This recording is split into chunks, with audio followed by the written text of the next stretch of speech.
और यूएस जो है, यूएस होता है velocity of the source at the time of emission. ये तुमको क्या लेना है, velocity of source at the time of emission.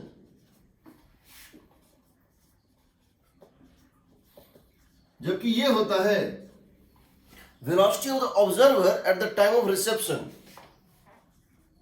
Velocity of the observer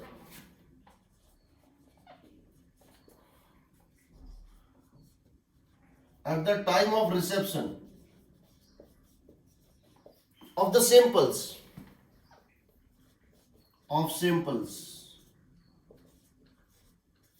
कहने का मतलब क्या है, कि मान लो ऐसा है कि ये एक सोर्स और ये सोर्स इस लाइन पे चल रहा है और ऑब्जर्वर इस लाइन पे चल रहा है।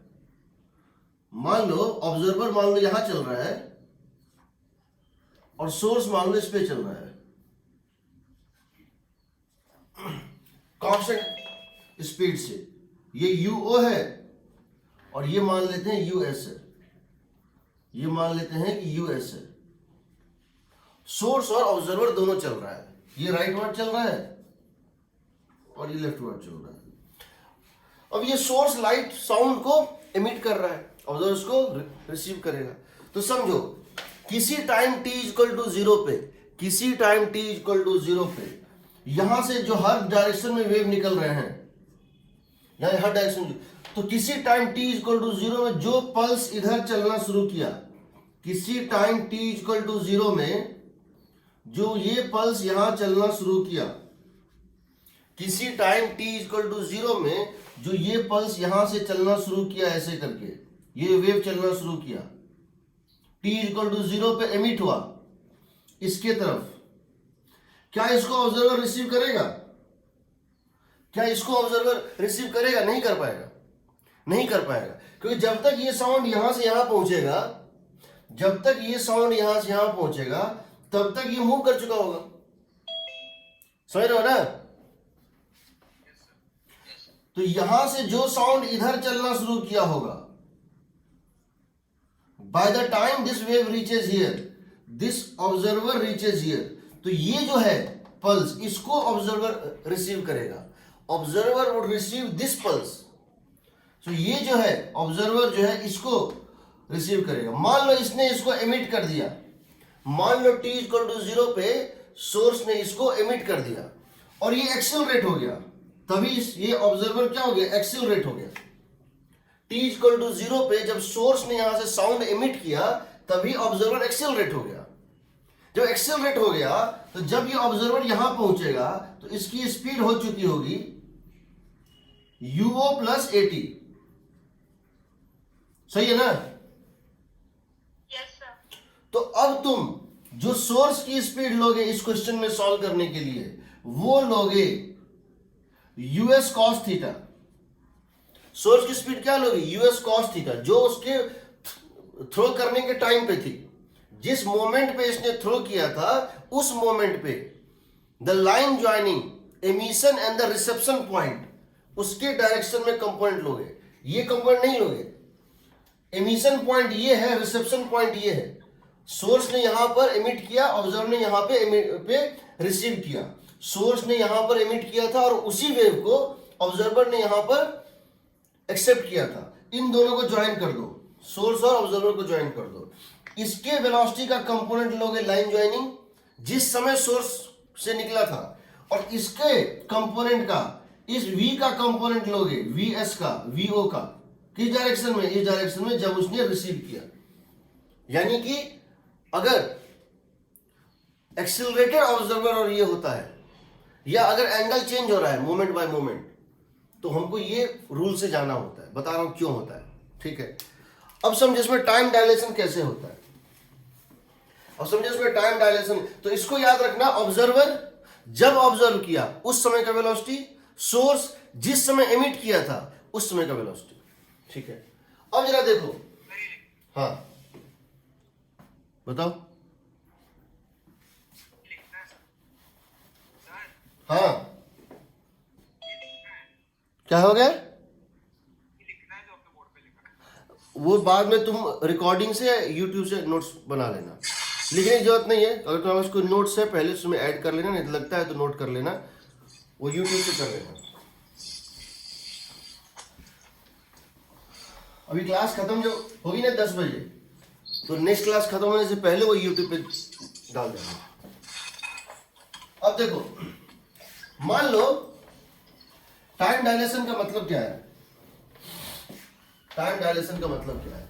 वो हम स्ट्रेट लाइन पे भी कर सकते हैं और वो हम इस पे भी कर सकते हैं। हम स्ट्रेट लाइन पे, हम लास्ट क्लास में वो क्वेश्चन ले रहे थे, कहां से नॉइज आ रहा है इतना? मैं म्यूट कर देता हूं सबको।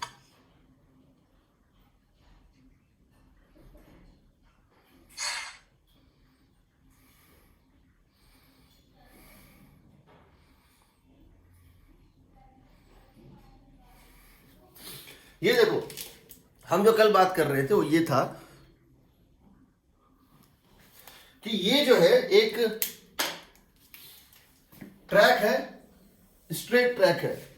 इस ट्रैक के ऊपर एक सोर्स चल रहा है, इस ट्रैक के ऊपर एक सोर्स चल रहा है जो कंटिन्यूअसली एक वेव एमिट कर रहा है। सोर्स की स्पीड दी हुई है यूएस, सोर्स की स्पीड दी है US.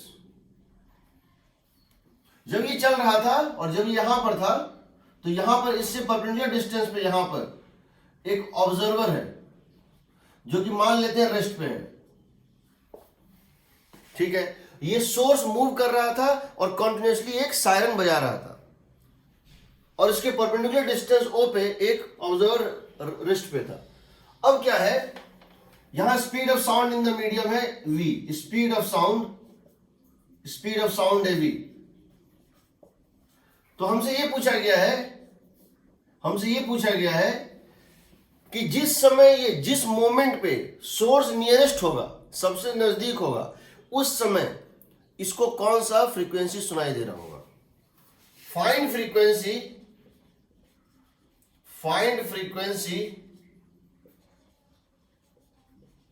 heard by observer when source is nearest to it। जब सोर्स उसके सबसे नजदीक होगा तब इसको कौन सा फ्रीक्वेंसी सुनाई देगा।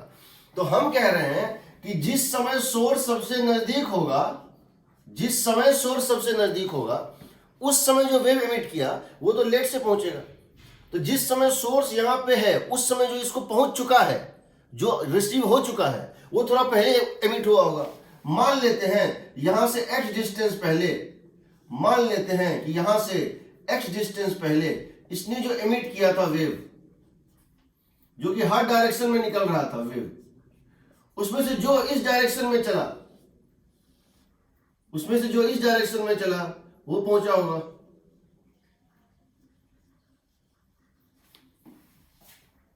कहने का मतलब है let wave emitted x distance earlier reached the observer by the time, जब तक ये सोर्स यहां से मूव करके यहां तक गया, उतने ही टाइम में ये वेव यहां से मूव करके यहां तक पहुंच गया। इसका मतलब है हम लिख सकते हैं time t is equal to, यहां से यहां तक का time t is equal to x by u s, and that is same as under root of x square plus d square,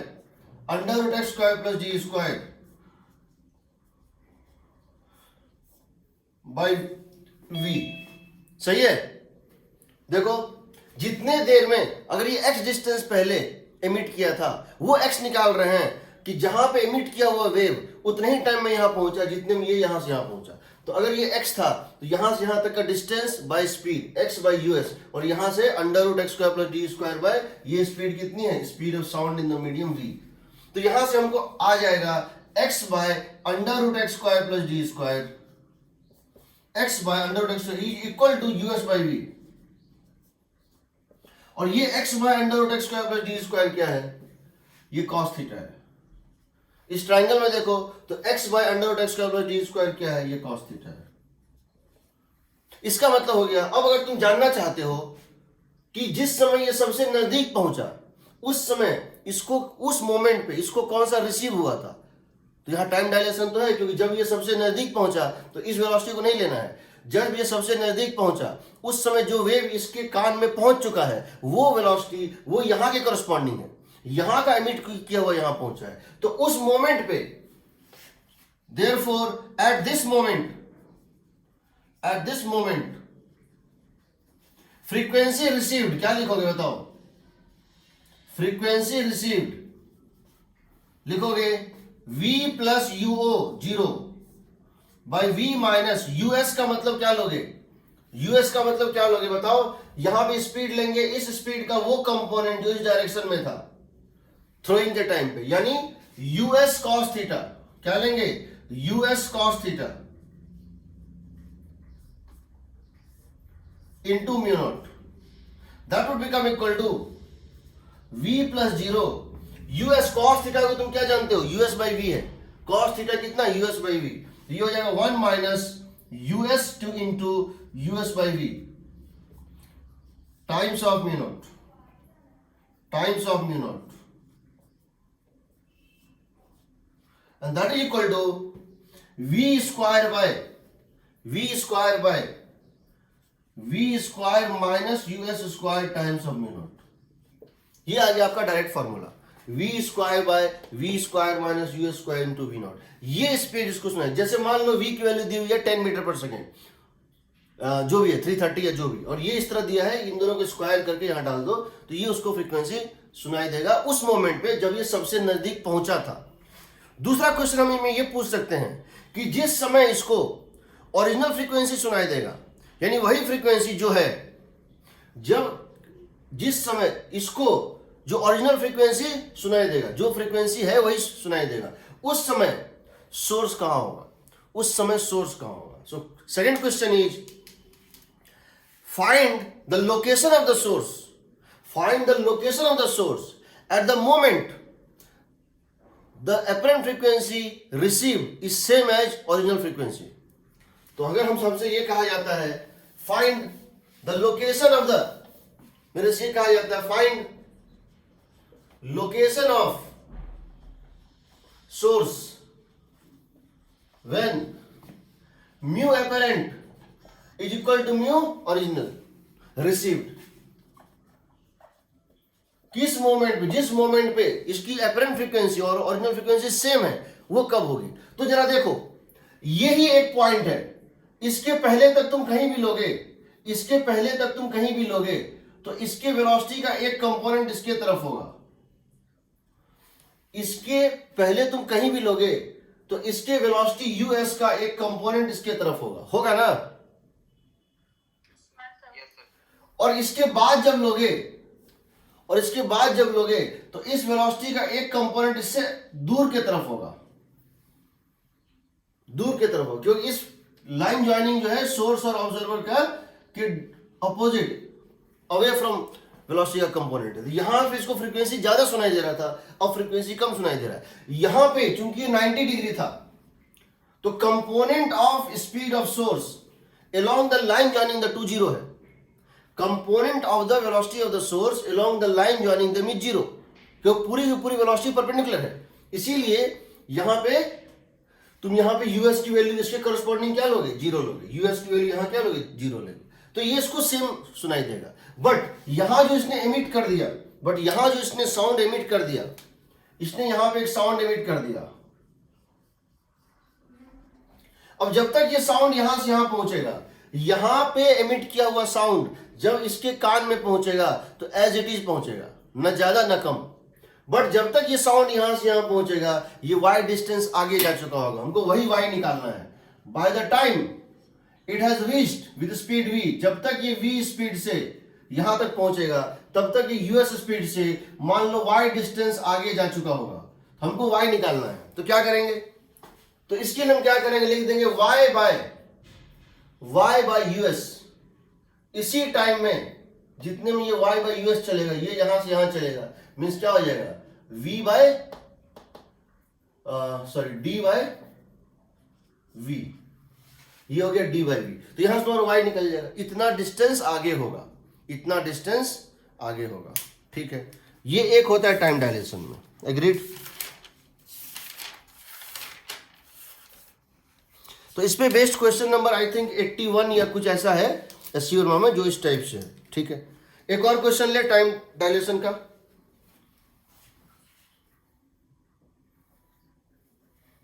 ले, कोई दिक्कत यहां किसी को? नीचे भी आएगा, नीचे यहां पे? नहीं, at this moment frequency received. हाँ, at this moment frequency receive, last यहां ना, हाँ हाँ, म्यू नॉट होगा ना, हाँ म्यू नॉट। ओके, ठीक है, चलो देखो,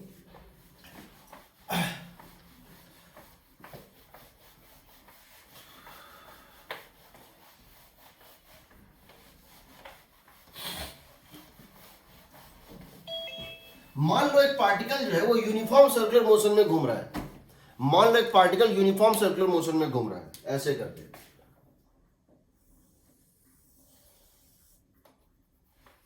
एक पार्टिकल जो है वो यूनिफॉर्म सर्कुलर मोशन में घूम रहा है इस तरह से, it is moving on a uniform circular motion, uniform circular motion. ठीक, यानी इसकी स्पीड हर जगह कांस्टेंट है। ये एक सोर्स है, इसकी स्पीड कांस्टेंट है यूएस, इसकी स्पीड कांस्टेंट है यूएस। इसकी स्पीड, एक सोर्स है, एक सायरन है जो घूम रहा है और सायरन बजा रहा है। So this is siren, so this is source that is emitting the sound and moving on a circular path. Radius है इसकी आर, इसकी रेडियस दी हुई आर। इसी के प्लेन में, इसी के प्लेन में, इसी के प्लेन में इसके सेंटर से किसी distance r plus r two r, ये टोटल डिस्टेंस कितना है 2r। यहां पर एक ऑब्जर्वर है जो कि रेस्ट पे है। ठीक है, इसी के प्लेन में सेंटर से डिस्टेंस 2r पे एक ऑब्जर्वर है जो रेस्ट पे है। आपको बताना है what is the maximum and minimum frequency heard by the observer. ठीक है, पहली बात, और व्हेन, किस समय पे। तो जरा देखो, अगर तुम यहां से एक टेंजेंट ड्रॉ करो, अगर तुम यहां से एक टेंजेंट ड्रॉ करो तो एक टेंजेंट तो यहां पर बनेगा,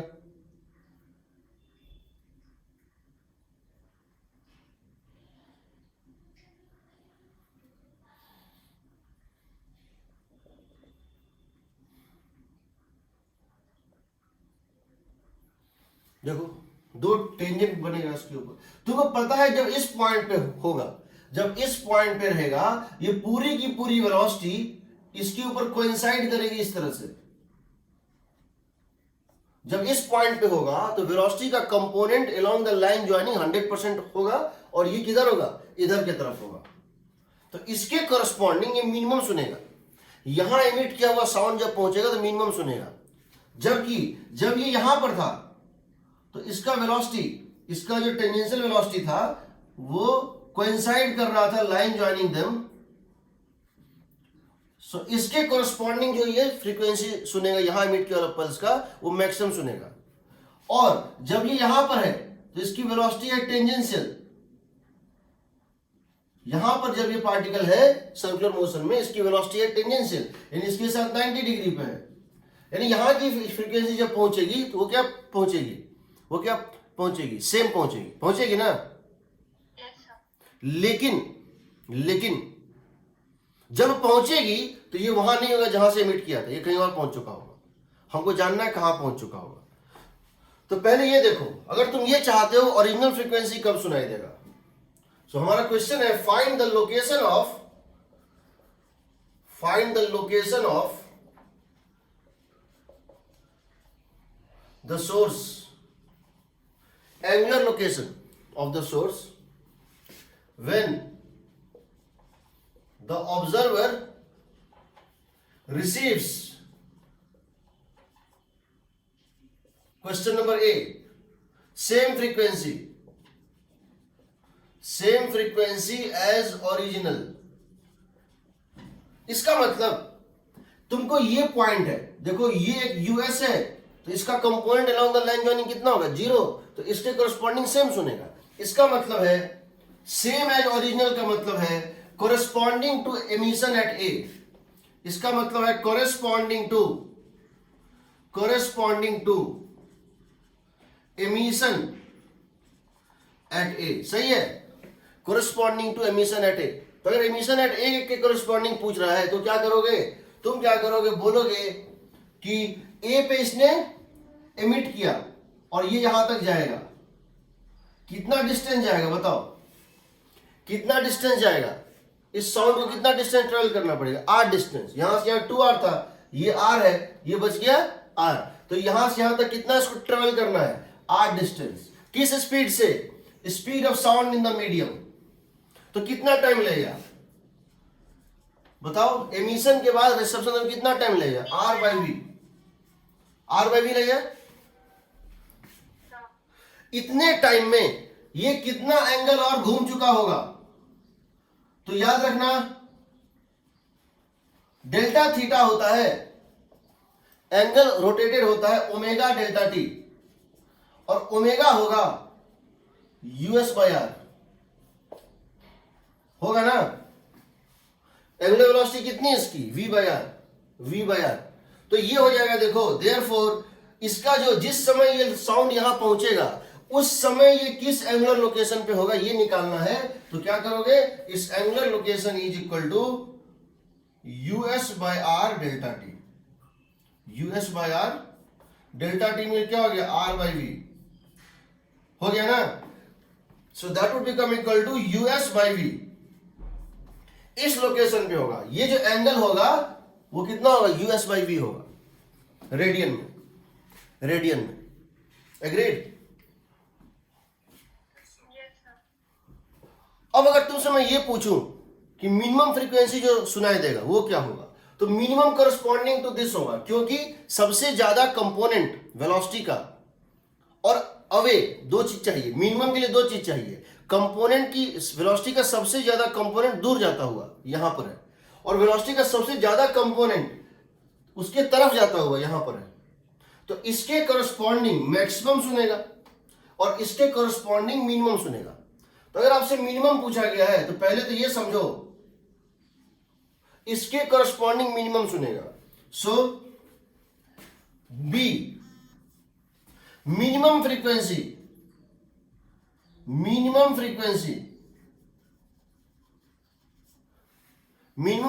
क्या होगा, corresponds to emission from C. जो C से एमिट हुआ है वो जब पहुंचेगा तो मिनिमम इसको सुनाई देगा, बट जब तक ये यहां से यहां पहुंचेगा. अब जरा देखो, ये डिस्टेंस है r, ये डिस्टेंस है 2r, ये एंगल हो जाएगा 60 डिग्री. ये डिस्टेंस है r, ये डिस्टेंस है 2r, ये एंगल कितना हो जाएगा 60 डिग्री. ये हो जाएगा 60 डिग्री, ये हो जाएगा √3r, होगा ना, √2r² माइनस r², √3r, ये हो जाएगा √3r. अब जरा देखो, ये √3r डिस्टेंस इसको ट्रेवल करना है, और उतने टाइम में जब तक ये वेव √3r ट्रेवल करेगा इसको थोड़ा एक्स्ट्रा घूम जाना है, इसको थोड़ा एक्स्ट्रा घूम जाना है. जब तक ये √3r पहुंचेगा इसको टाइम कितना लगेगा, यहां से यहां जाने में इसको टाइम कितना लगेगा, तो टाइम लगेगा delta t is equal to √3r divided by v.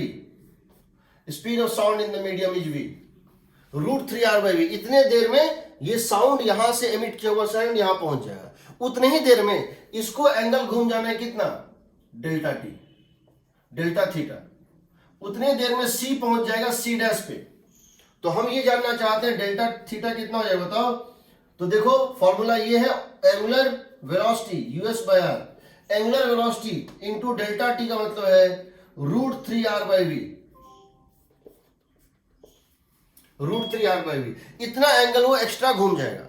इसका मतलब अगर आपसे पूछा गया है इसकी एंगुलर लोकेशन क्या है, इसकी एंगुलर लोकेशन क्या है जब उसको मिनिमम रिसीव हुआ उस मोमेंट पे सोर्स कहां पर है, तो क्या लिखोगे तुम लिखोगे थीटा इज इक्वल टू, पहले कहां पे एमिट कहां किया था 60 डिग्री पे, यानी π/3 पे। एमिट कहां किया था π/3 पे, π/3 पे इसने एमिट किया था, प्लस एक्स्ट्रा और चला कितना √3 टाइम्स ऑफ US/V।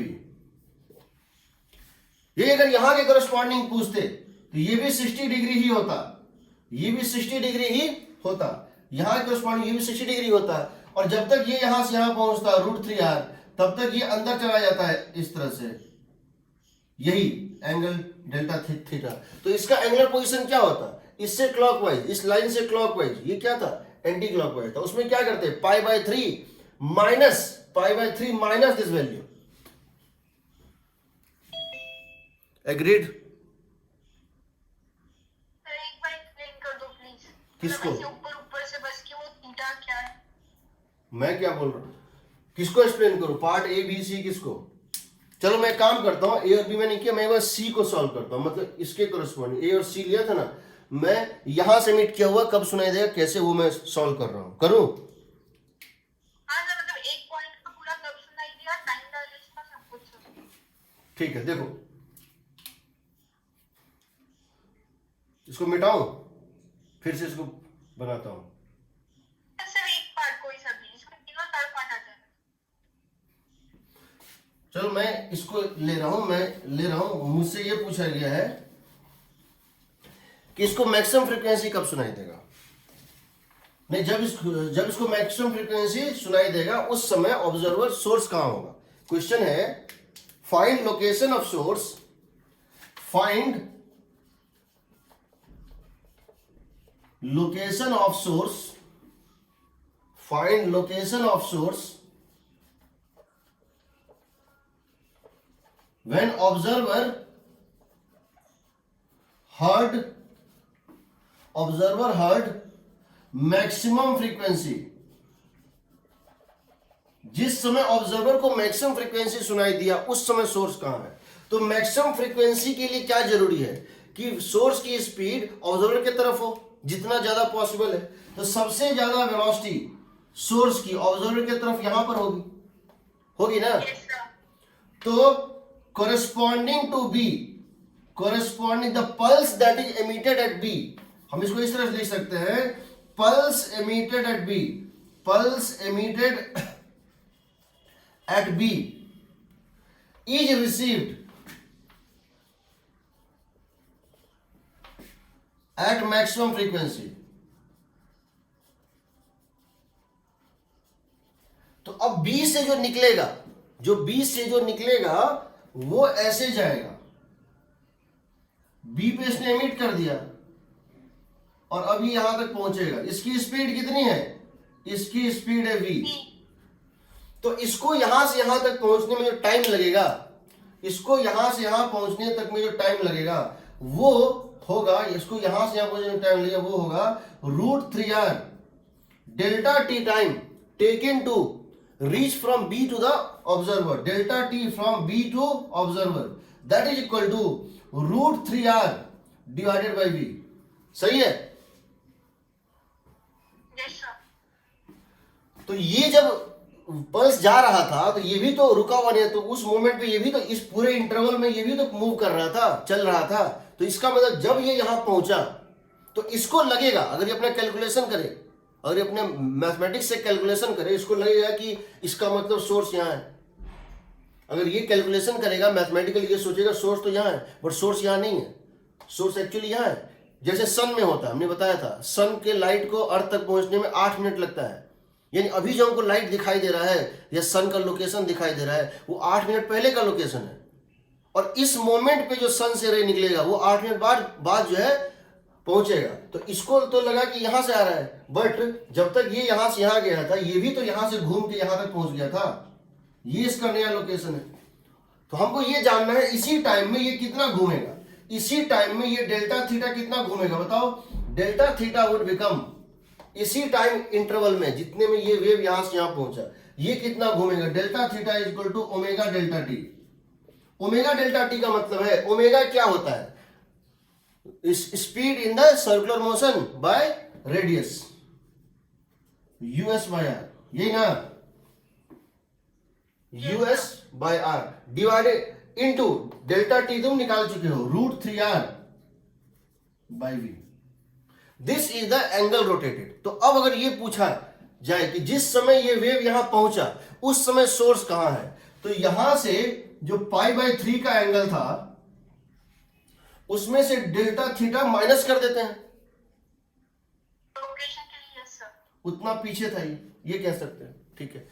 अब देखो किसी किसी क्वेश्चन में या मोस्ट ऑफ द क्वेश्चन में क्या करता है, क्वेश्चन इस तरह से देता है, एक सर्कुलर मोशन हो रहा है और कहता है कि this observer is at very large distance, this observer is at large distance, यानी ये जो हम 2r दिए हैं, ये 2r नहीं देके कहता है ये डिस्टेंस x है, where x is very very greater than r। इसका मतलब क्या है समझो, इसका मतलब है ये क्या कहना चाह रहा है, x is very very greater than r का मतलब ये कहना चाह रहा है कि टॉप मोस्ट पॉइंट और बॉटम मोस्ट पॉइंट पे अगर टेंजेंट ड्रॉ करोगे ये ऑलमोस्ट o से पास करेगा, एंगल थीटा नहीं लेना है, समझो। इसका मतलब क्या होता है, अगर हम कह रहे हैं कि x is very very greater than r, अगर किसी क्वेश्चन में लिखा है the observer is placed at the large distance, the observer is placed at the large distance, इसका मतलब वो ये कहना चाह रहा है, इन एंगल के चक्कर में मत पड़ो, वो ये कहना चाह रहा है कि अगर ये लार्ज डिस्टेंस पे है, इसका मतलब है कि अगर तुम यहां से टेंजेंट ड्रॉ करोगे और उस पॉइंट से अगर तुम टेंजेंट ड्रॉ करोगे और उस पॉइंट से तुम टेंजेंट ड्रॉ करोगे इस पे, तो वो टेंजेंट लगभग टॉप मोस्ट पॉइंट पे ही आएगा, समझ रहे हो। हाँ सर। इसका मतलब उस केस में तुमको टॉप मोस्ट पॉइंट पे जो उसकी वेलोसिटी लेनी है वो लेनी है उससे दूर जाता हुआ यूएस, मतलब -us, और बॉटम मोस्ट पॉइंट पे क्या लेना है, +us, याद रहेगा। 2 मिनट देख लेने दो। क्या चीज, ये आपका टॉप मोस्ट पॉइंट और बॉटम मोस्ट पॉइंट भी 2 मिनट लिख लेने दो। हाँ, टॉप मोस्ट और बॉटम मोस्ट पॉइंट के करस्पॉन्डिंग जो कि एससी के जो क्वेश्चन है और प्रीवियस ईयर जेईई क्वेश्चन है, उसमें 2 टाइप क्वेश्चन है, उसमें यही है, एक बार कहता है ये सर्किल बहुत छोटा है, कहने का मतलब सर्किल बहुत छोटा है और ये डिस्टेंस जो है बड़ा है, और इस टाइप से डायग्राम होता, इस टाइप से डायग्राम बनाओ तो क्या होगा, ये सर्कल बहुत छोटा है और ये डिस्टेंस लार्ज है, इसका मतलब जब तुम यहाँ टेंजेंट ड्रॉ करोगे तो लगभग मान सकते हो टॉप मोस्ट पॉइंट पे ही है, इसका मतलब तुम्हारा एंगल का झंझट खत्म हो गया। तो जब ये ऐसे घूम रहा है तो यहां स्पीड लोगे सीधे कितनी, -us, यहां स्पीड कितनी लोगे, -us, और यहां स्पीड कितनी लोगे, +us लोगे ना, यस सर। ये करना होता है, ठीक है।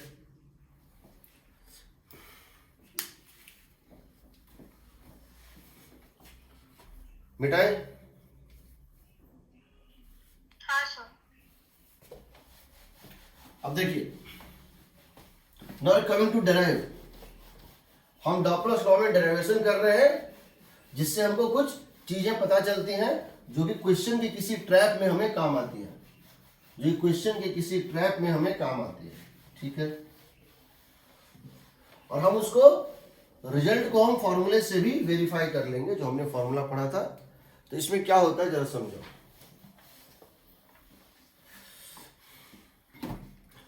इसके 3 डेरिवेशन है, डॉपलर लॉ के 3 डेरिवेशन है, ठीक।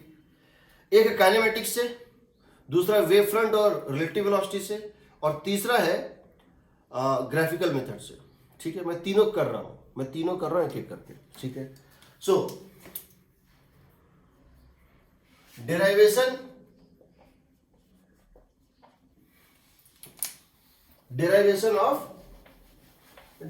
और वो फॉर्मूला कहां से आया वो एक जानना जरूरी है।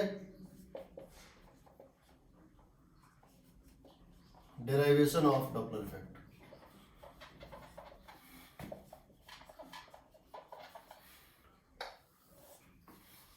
पहला है मेथड ऑफ काइनेमेटिक्स, पहला मेथड ऑफ काइनेमेटिक्स।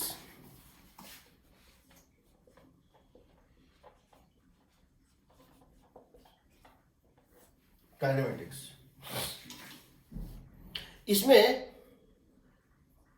हम बहुत सारे केसेस ले सकते हैं। पहला ले सकते हैं, सोर्स रेस्ट पे है, ऑब्जर्वर मूव कर रहा है। सोर्स रेस्ट पे है, ऑब्जर्वर मूव कर रहा है। ऑब्जर्वर रेस्ट पे है, सोर्स मूव कर रहा है। दोनों रेस्ट पे है, मीडियम मूव कर रहा है। सोर्स और मीडियम मूव कर रहा है, ऑब्जर्वर रेस्ट पे है। मीडियम और ऑब्जर्वर मूव कर रहा है, सोर्स रेस्ट पे है। ठीक है, और सोर्स और ऑब्जर्वर मूव कर रहा है, मीडियम रेस्ट पे, या तीनों चल रहा है। तो कितने केसेस लेंगे? हम एक ही केस में तीनों ले रहे हैं। कोई डाउट? हम एक ही केस में तीनों ले रहे हैं, ऑल मूविंग। उसी के स्पेशल केस में बाकी सब आ जाएगा। All moving. ऑल मूविंग का मतलब है, ऑल मूविंग का मतलब है कि ये सोर्स है,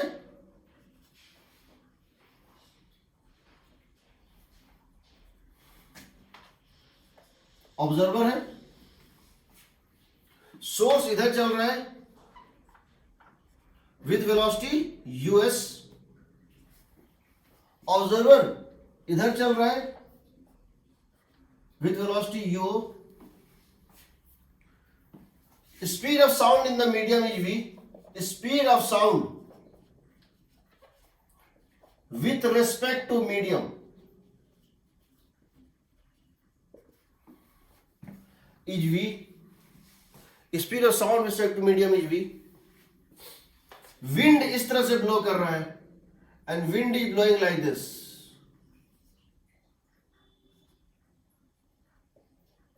wind blows with speed, wind blows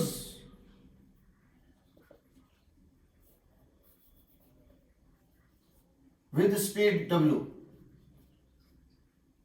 W speed से विंड भी ब्लो कर रहा है। विंड की स्पीड है W। ठीक, विंड की स्पीड है W। तो हम कह रहे हैं कि मान लो t इक्वल टू 0 पर इस सोर्स ने, और इस सोर्स की ओरिजिनल टाइम पीरियड, इस सोर्स की ओरिजिनल टाइम पीरियड है t0। मान लो t इक्वल टू 0 पे इस सोर्स ने एक पल्स एमिट किया। पल्स का मतलब है क्रेस्ट, जो वेव का क्रेस्ट होता है वो एमिट हुआ। मान लेते हैं at t equal to 0, step 1। So let us see the steps. Step 1, at t equal to 0। Step 1 क्या है बताओ? स्टेप 1 है at t equal to 0 a wave pulse is emitted. एक नए वेव का जन्म हुआ या एक क्रेस्ट यहां से निकला t इक्वल टू 0 पे। उस समय इनके बीच की डिस्टेंस कितनी थी? उस समय इनके बीच की सेपरेशन कितनी थी? x थी। उस समय इनके बीच की सेपरेशन x थी। तो होगा क्या? t इक्वल टू 0 पे जब ये पल्स एमिट हुआ तो होगा क्या? ये पल्स किस स्पीड से चलना शुरू करेगा? ये स्पीड, ये किस स्पीड से चलना शुरू करेगा? देखिए, ये जो पल्स है ये किस स्पीड से चलना शुरू करेगा? तो इस पल्स की स्पीड होगी, इस पल्स की स्पीड होगी, इसको एयर ड्रैग करेगा, इसको एयर ड्रैग करेगा। ये हो जाएगा v, तो इसका स्पीड पहले से था प्लस w। समझ रहे हो? जैसे रिवर में क्या होता है? रिवर में जब आप किसी बोट को स्पीड देते हैं with respect to river, speed देते हैं u और रिवर की स्पीड है v, तो डाउन स्ट्रीम में रिवर फ्लो के डायरेक्शन में नेट स्पीड क्या हो जाती है? u plus v। तो with respect to medium speed है v, और मीडियम की खुद की रिस्पेक्ट कितना है? w। मीडियम की स्पीड है w और मीडियम के रिस्पेक्ट में उसी डायरेक्शन में इसकी स्पीड है v, तो v प्लस w हो जाएगा। होगा ना? हाँ सर। और ये इस स्पीड से जा रहा है, ऑब्जर्वर इस स्पीड से आ रहा है। किस स्पीड से? uo के स्पीड से, और डिस्टेंस कितनी है? x। तो ये पल्स ये कब रिसीव करेगा? So this pulse, this first pulse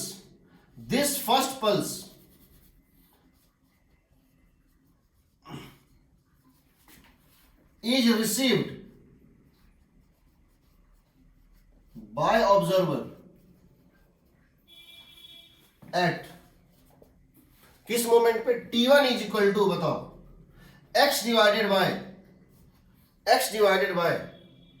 v plus W plus v naught, सही है। क्या इतने टाइम बाद ये पल्स और ये ऑब्जर्वर मिल जाएंगे? क्योंकि रिलेटिव स्पीड दोनों के बीच में कितना है, v plus W plus you not, सही है ना, और डिस्टेंस था x। इस टाइम पे इसने पहला पल्स रिसीव कर लिया। अब दूसरा पल्स ये सोर्स कब एमिट करेगा? इसका जो ओरिजिनल टाइम पीरियड है, इसका original time period T not है, हर टी नॉट टाइम बाद ये एक पल्स एमिट कर रहा है।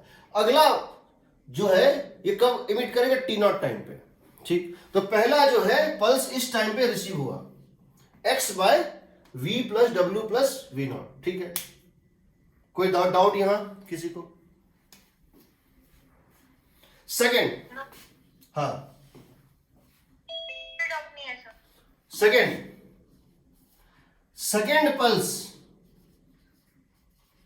सेकेंड पल्स इज एमिटेड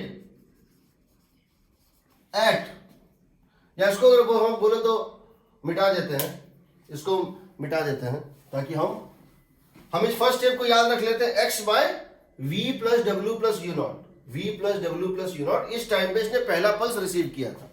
अब हम क्या कर रहे हैं, हम दूसरे पल्स को एमिट कर रहे हैं। मिटा दे इसको यहां से यहां तक। यस। अब ये दूसरा पल्स कब एमिट करेगा? इसका जो ओरिजिनल टाइम पीरियड है, इसका जो ओरिजिनल टाइम पीरियड है टी नॉट, तो सेकेंड पल्स ये एमिट करेगा उसी क्लॉक से, किस टाइम पे? t equal to T not पे। So second pulse it emits, it मतलब source emits second pulse at t equal to T naught. t equal to T not पे second pulse emit करे। उस समय condition क्या होगा वो देखो। जिस समय ये दूसरा पल्स एमिट करेगा, जिस समय ये दूसरा पल्स एमिट करेगा उस समय क्या होगा जरा ये देखो। t equal to T not पे ये मूव कर चुका होगा। ये कितना डिस्टेंस मूव कर चुका होगा बताओ? US T naught. ये कितना डिस्टेंस मूव कर चुका होगा सोर्स? US T naught. ये कितना मूव कर चुका होगा? यूओ टी नॉट। हम उस समय का कंडीशन देख रहे हैं जब सेकेंड पल्स एमिट हुआ था। अभी इसने, इस सोर्स ने अभी एक और पल्स एमिट किया। ऑब्जर्वर यहां पर है। ऑब्जर्वर जब ये सोर्स यहां पर था at time t equal to T naught, at t equal to T naught, इस कंडीशन को देखो। यहां से ये यूएस टी नॉट चल चुका था और यहां से यूओ टी नॉट चल चुका था। अब इसने दूसरा पल्स एमिट किया, फिर से वही होगा। ये पल्स किस स्पीड से चलेगा? यहां से इसकी स्पीड हो जाएगी v प्लस डब्ल्यू। ये v प्लस डब्ल्यू से ये पल्स चलना शुरू करेगा। और ये ऑब्जर्वर किस स्पीड से चल रहा है? हम पल्स के बीच का और इस ऑब्जर्वर के बीच का देख रहे हैं। ये कितना है? u। ये रिमेनिंग डिस्टेंस कितना है सो बताओ? x minus US T not minus यूओ T naught. तो अब ये कितने देर बाद फिर रिसीव होगा? Therefore this second pulse is received at t2 equal to what? T not पे तो एमिट ही हुआ था, सेम क्लॉक से देख रहे हैं। टी नॉट पे तो एमिट हुआ था, इसके बाद एक्स्ट्रा और लग जाएगा। कितना डिस्टेंस लग जाएगा? x minus US T not minus यूओ T naught, x minus US T naught, ये distance divided by v plus W, v plus W plus you naught होगा। देखो जब ये एमिट हुआ था, जैसे फर्स्ट पल्स जब हुआ था एमिट तो डिस्टेंस था x। जब फर्स्ट पल्स एमिट हुआ था t इक्वल टू 0 पे, डिस्टेंस था दोनों बीच में x। इसकी स्पीड, नेट स्पीड थी v प्लस डब्ल्यू, इसकी थी u। तो नेट रिलेटिव स्पीड क्या है? v plus W plus you naught. तो x by v plus W plus you naught पे रिसीव हुआ था। t equal to T not पे जब दूसरा पल्स एमिट हुआ उस समय बिल्कुल वैसा एक नया केस बनाते हैं। नया डिस्टेंस, ये x बदल जाएगा। ये कितना हो जाएगा? t equal to T naught में जब वो अपना दूसरा पल्स किया था एमिट, यहां से यहां तक का ये डिस्टेंस ट्रेवल कर चुका था यूएस टी नॉट। यहां से यहां तक ये ऑब्जर्वर मूव कर चुका था यूओ टी नॉट। तो अब दोनों के बीच का जो डिस्टेंस था ऑब्जर्वर और सोर्स के बीच का गैप वो कितना था, x minus US T not minus यूओ T not. और इस समय इसने दूसरा पल्स एमिट किया। पल्स जैसे एमिट हुआ, क्योंकि विंड ब्लो कर रहा था, इसको एक स्पीड मिल गया। कितना मिल गया, v प्लस डब्ल्यू। और ये इस तरफ भाग रहा है right word with net speed v plus W from ground frame, और इसकी स्पीड है यूओ फ्रॉम ग्राउंड फ्रेम। तो दोनों की स्पीड हो जाएगी relative velocity of coming closer v plus W plus you naught. तो अब अगर इसको डाल देते हैं तो एक्स्ट्रा यहां के बाद टी नॉट टाइम के बाद एक्स्ट्रा टाइम ये लगेगा। हम जानते हैं the time period between two successive reception is called apparent time period। T1 कहां था, T1 कहां पर था बताओ। T1 आया था x by u plus v naught plus W.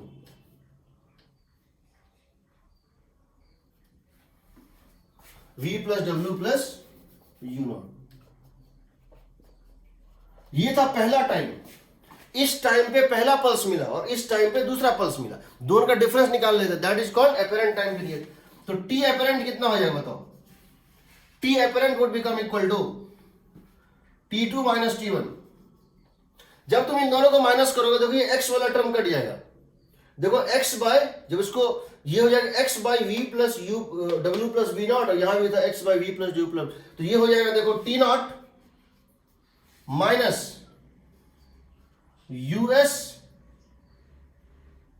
Plus u o into t not by v plus W plus you not. सही है ना, इसको मल्टीप्लाई करो कितना है बताओ, आ जाएगा ये v plus W, v plus डब्ल्यू ऊपर जाएगा v प्लस डब्ल्यू u minus u s by v plus W plus u o into t not होगा। सही है ना,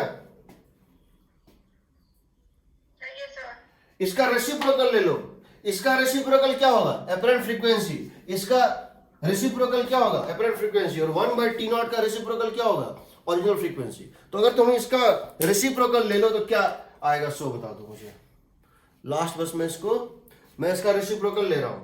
तो रेसिप्रोकल लेंगे तो आएगा, देखो इसका रेसिप्रोकल हो गया फ्रीक्वेंसी एपरेंट, इसका रेसिप्रोकल हो गया frequency apparent. Frequency apparent is equal to v plus W plus you not, v plus W plus you not by v plus डब्ल्यू minus u s into mu not. ठीक है, अगर मैं इसको अपने फॉर्मूले से बनाता, क्या मेरा फॉर्मूला यहां एग्री हो रहा है, क्या डेरिवेशन और फॉर्मूला एग्री हो रहा है, कैसे पता करेंगे, इज आवर फॉर्मूला, ये हो गया इसका फ्रीक्वेंसी जो तुमको आ रहा है v प्लस डब्ल्यू माइनस यूएस और v plus W plus you. क्या हमारा ये फॉर्मूला एग्री हो रहा है, तो फॉर्मूले में से अगर निकालते तो क्या करते तुम अगर फॉर्मूले से निकालते जो हमने लास्ट क्लास में पढ़ा था, तो तुम क्या करते, तुम बोलते कि देखो, अगर तुम फॉर्मूला लगाते तो तुम क्या करते, देखो तुम ये बोलते कि कंडीशन क्या दिया हुआ है कि ये है सोर्स, ये है ऑब्जर्वर, ये जा रहा है इधर विद स्पीड यूएस, ये जा रहा है इधर विद स्पीड यूओ, और ये ऐसे फ्लो कर रहा है, कैसे फ्लो कर रहा है, विंड ऐसे फ्लो कर रहा है विद स्पीड डब्ल्यू। ये है ना, एक मिनट, यही है कंडीशन, यही दिया हुआ ना, ये जा रहा है इधर यूएस, ये इधर यूओ, और विंड इस तरह से फ्लो कर रहा है, यही दिया हुआ है। तो तुम क्या करते, पहले विंड फ्रेम में निकालते, तुम सबसे पहले करते हो विंड फ्रेम में, यानी तुम विंड को क्या करते, रेस्ट पे ले आते। तो तुम क्या देखते, तो तुम देखते कि इसकी स्पीड विंड के रेस्पेक्ट में क्या है बताओ, विथ रेस्पेक्ट टू विंड इसकी स्पीड क्या होगी, यूएस माइनस डब्ल्यू। सही है, विंड के रेस्पेक्ट में इसकी स्पीड क्या होगी, यूएस माइनस डब्ल्यू, और विंड के रेस्पेक्ट में इसकी स्पीड क्या होगी, इस डायरेक्शन में यूओ प्लस डब्ल्यू होगा बताओ। US minus W in यूओ plus W. बताओ विंड के रिस्पेक्ट में विंड को क्या लगेगा, ये मेरी तरफ आ रहा है किस स्पीड से, यूओ प्लस डब्ल्यू, और विंड को क्या लगेगा, ये राइट चल रहा है किस स्पीड से, यूएस माइनस डब्ल्यू। सही है। Yes sir. तो फ्रीक्वेंसी क्या आता, तो फ्रीक्वेंसी फॉर्मूले से क्या आता, v plus something, v plus something, v minus something into mu not, v plus something by v minus something into mu not. तो बताओ v प्लस यूओ, यूओ में तुम क्या लेते, यूओ में क्या लेते, यूओ प्लस डब्ल्यू लेते हैं प्लस साइन के साथ, यस सर। और इसमें क्या लेते हैं plus US minus W, plus ही लेते, ये भी प्लस ही लेते यूएस माइनस डब्ल्यू। देखो तो सेम है दोनों, देखो तो ये फॉर्मूला और ये फॉर्मूला सेम है ऊपर और नीचे वाला कि नहीं है, सेम है सर। सेम है ना। Yes sir. इसलिए डेरिवेशन हमारे लिए अभी इंपॉर्टेंट नहीं है, हमारे हमको न्यूमेरिकल बनाना है। खैर अब देखो ये हो गया काइनेमेटिक्स का मेथड। अब मैं आ रहा हूं दूसरे मेथड पे, अब मैं आ रहा हूं दूसरे मेथड पे। इसको हम और भी केसेस बना सकते हैं बहुत सारे, जो तो नोट शेयर किए उसमें सब डिराइव किया हुआ है, बट उसकी जरूरत नहीं है, उसकी जरूरत नहीं है। बट अब जो डेरिवेशन कर रहे हैं उसमें थोड़ी सी जरूरत है कि उसमें थोड़ा सा हम ये जानते हैं कि लैम्डा में क्या चेंज आ रहा है और स्पीड में क्या चेंज आ रहा है। देखो ठीक, जो हमारा सेकेंड मेथड है उसको हम बोलते हैं wavefront method and velocity method. बेटा इसको हाँ सर। इसका एस सच कोई रोल नहीं है, इसका एस सच जो इस मेथड का कोई इंपॉर्टेंस नहीं है, क्योंकि आपसे ये पूछता है कि बताओ फ्रीक्वेंसी क्या हुआ ये क्यों। लेकिन ये जो मेथड है सेकेंड वाला, इसमें थोड़ा सा, इसमें से कुछ क्वेश्चन अच्छे बनते हैं, बता रहा हूं क्या बनते हैं, जो कि थोड़े से ट्रिकी हो सकते हैं। ट्रिकी मतलब वो हमको जानना चाहिए। हम कह रहे हैं सेकेंड मेथड में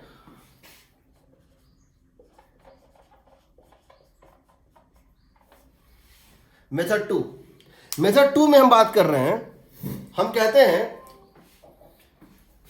velocity is equal to frequency into lambda होता है, या यूं कहें कि फ्रीक्वेंसी होता है वेलोसिटी बाय लैम्डा।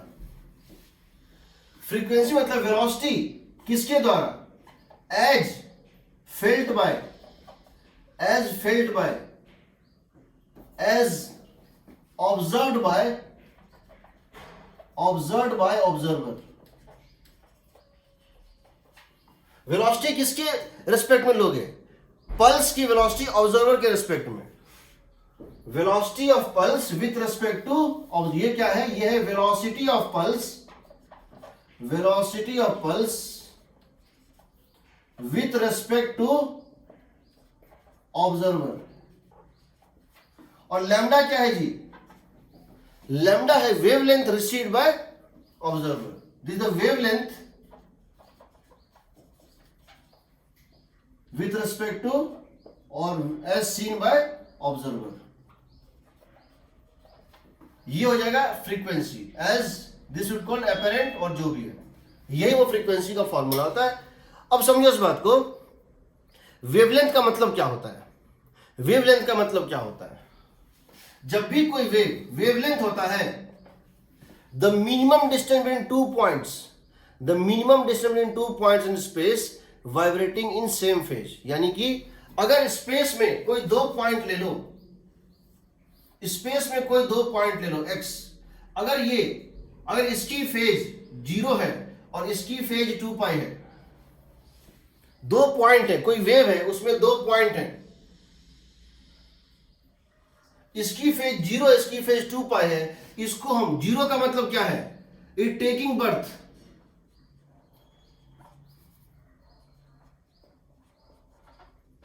एक वेव का जन्म हो रहा है, एक वेव का जन्म हो रहा है, और एक वेव जो पहले जन्मा था वो अपना एक लाइफ साइकिल कंप्लीट कर चुका है। ये 1 साइकिल है, ये 1 साइकिल कंप्लीटेड है, यहां पे इसका जन्म हो रहा है, और यहां पर ये एक साइकिल जन्म के बाद कंप्लीट कर चुका है। इनके बीच के डिस्टेंस को स्पेस में बोलते हैं लैम्डा। इनके बीच के डिस्टेंस को भी क्या बोलते हैं? Lambda.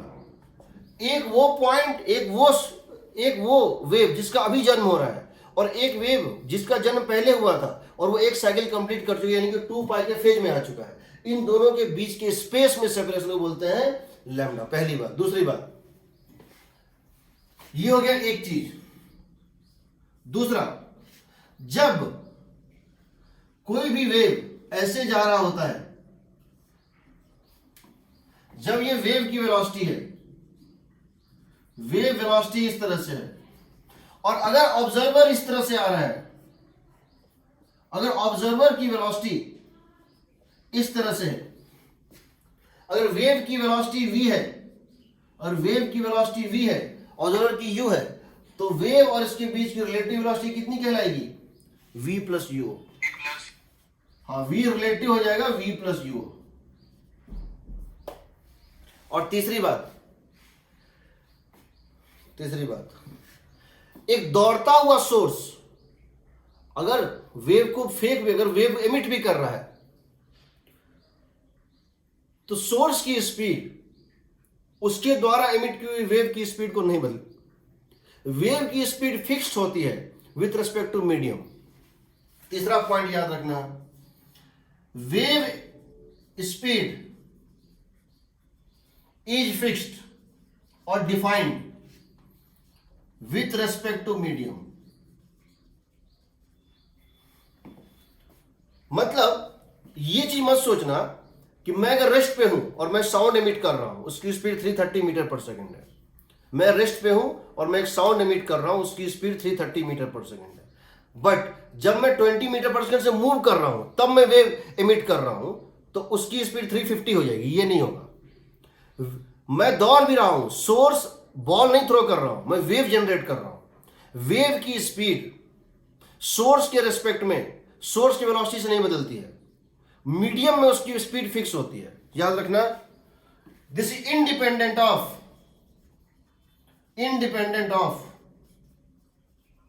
Speed of source. Unlike ball, जब हम बॉल को थ्रो करते हैं तो ये नहीं होता। जब हम बॉल को थ्रो करते हैं, दौड़ते हुए बॉल को थ्रो करेंगे, तो कहने का मतलब है कि ये वो बॉल है जिसकी स्पीड ग्राउंड के रेस्पेक्ट में फिक्स है। मैं उसको कितनी स्पीड ग्राउंड के रेस्पेक्ट में दे सकता हूं, ये फिक्स है। मैं उसको अपने रेस्पेक्ट में कितनी स्पीड दे रहा हूं, ये v नहीं है। v is not the speed which the observer can give with respect to himself. v is the speed which the observer can give with respect to medium. समझ गए? अब मैं इसको डिराइव कर रहा हूं, देखना एक एक करके। यहां 3 चीजें मूव कर सकती है। कौन कौन सा? सोर्स, ऑब्जर्वर और क्या है? मीडियम। सोर्स के चलने से वेवलेंथ बदलता है। ऑब्जर्वर के चलने से वेलोसिटी बदलता है। सोर्स जब मूव करेगा, सोर्स मूव्स। अगर सोर्स मूव करता है तो लैम्डा चेंज होता है, सिर्फ लैम्डा चेंज होता है और कुछ नहीं। ऑब्जर्वर के चलने से सिर्फ वेलोसिटी चेंज होता है। विंड के चलने से दोनों चेंज होता है। ठीक है, याद रखना।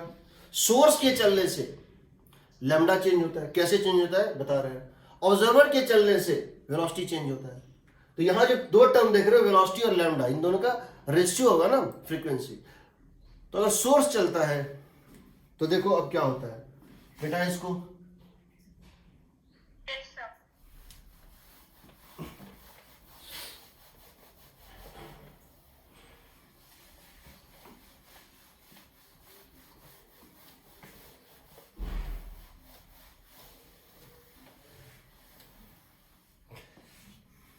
देखो, पहला, इसमें एक एक करके पहले लेते हैं, फिर सब मिक्स कर देंगे। Source moving observer and medium at rest. Source move कर रहा है, ऑब्जर्वर मीडियम रेस्ट पे है। अब समझो, सोर्स जो मूव कर रहा है, ऑब्जर्वर मान लो यहां पर है और सोर्स मान लो कि यहां पर था। सोर्स ने यहां एक वेव एमिट किया, सोर्स ने यहां पे एक वेव एमिट किया और ये वेव ऐसे गया। सोर्स ने t इक्वल टू 0 पे एक वेव एमिट किया और ये वेव ऐसे करके गया। ठीक है, जब तक ये यहां से यहां पहुंचा तब तक सोर्स यहां से यहां पहुंच गया, क्योंकि सोर्स इस डायरेक्शन में चल रहा था। किस स्पीड से? यूएस से। तो सोर्स ने पहले t इक्वल टू 0 पे एक वेव एमिट किया, सोर्स ने t इक्वल टू 0 पे एक वेव एमिट किया। ये इसका लेंथ कितना है? ये लेंथ कितना है? लैम्डा नॉट है। ये लेंथ कितना है? लैम्डा नॉट है। तो ये लैम्डा नॉट डिस्टेंस ट्रेवल करके अपना एक साइकिल कंप्लीट किया, यानी ये पॉइंट किस फेज में आ गया? 2 पाई के फेज में। ये पॉइंट किस फेज में आ गया? 2 पाई के फेज में, यानी ये एक साइकिल कंप्लीट हो गया। इसने यहां पर वेव इमिट कर दिया और वेव जो है अपने ओरिजिनल लैम्डा से चलने लगा। अब ये यहां पहुंच गया, ये एक साइकिल कंप्लीट हो गया। दूसरा वेव इसने इमिट कब किया? टी नॉट पे, क्योंकि इसकी टाइम पीरियड क्या है? T not. Her T not time पे ये यही चीज रिपीट कर रहा है। दूसरा, जब इसने पल्स इमिट किया टी नॉट, जब दूसरे पल्स का जन्म हुआ, जब दूसरे पल्स का जन्म हुआ, कहां जन्म हुआ? यहां तो जन्म हुआ नहीं, वो तो यहां जन्म हुआ। इस टी नॉट टाइम में ये कितना मूव कर गया बताओ? इस टी नॉट टाइम में ये कितना, उसको थोड़ा बड़ा ले लेते हैं समझने के लिए। इस टी नॉट टाइम में ये यहां पहुंच गया, सोर्स यहां से मूव करके यहां पहुंच गया। कितना डिस्टेंस पहुंच गया बताओ? यूएस टी नॉट पहुंच गया। सोर्स इतने दूर में कितना पहुंच गया? US T not. अब यहां एक नए वेव का जन्म हो रहा है, अब यहां एक नया वेव जन्म ले रहा है 0 फेज में। तो बताओ, what is the minimum distance between 2 points which have phase difference 2 pi? Lambda naught minus US T not, lambda naught minus.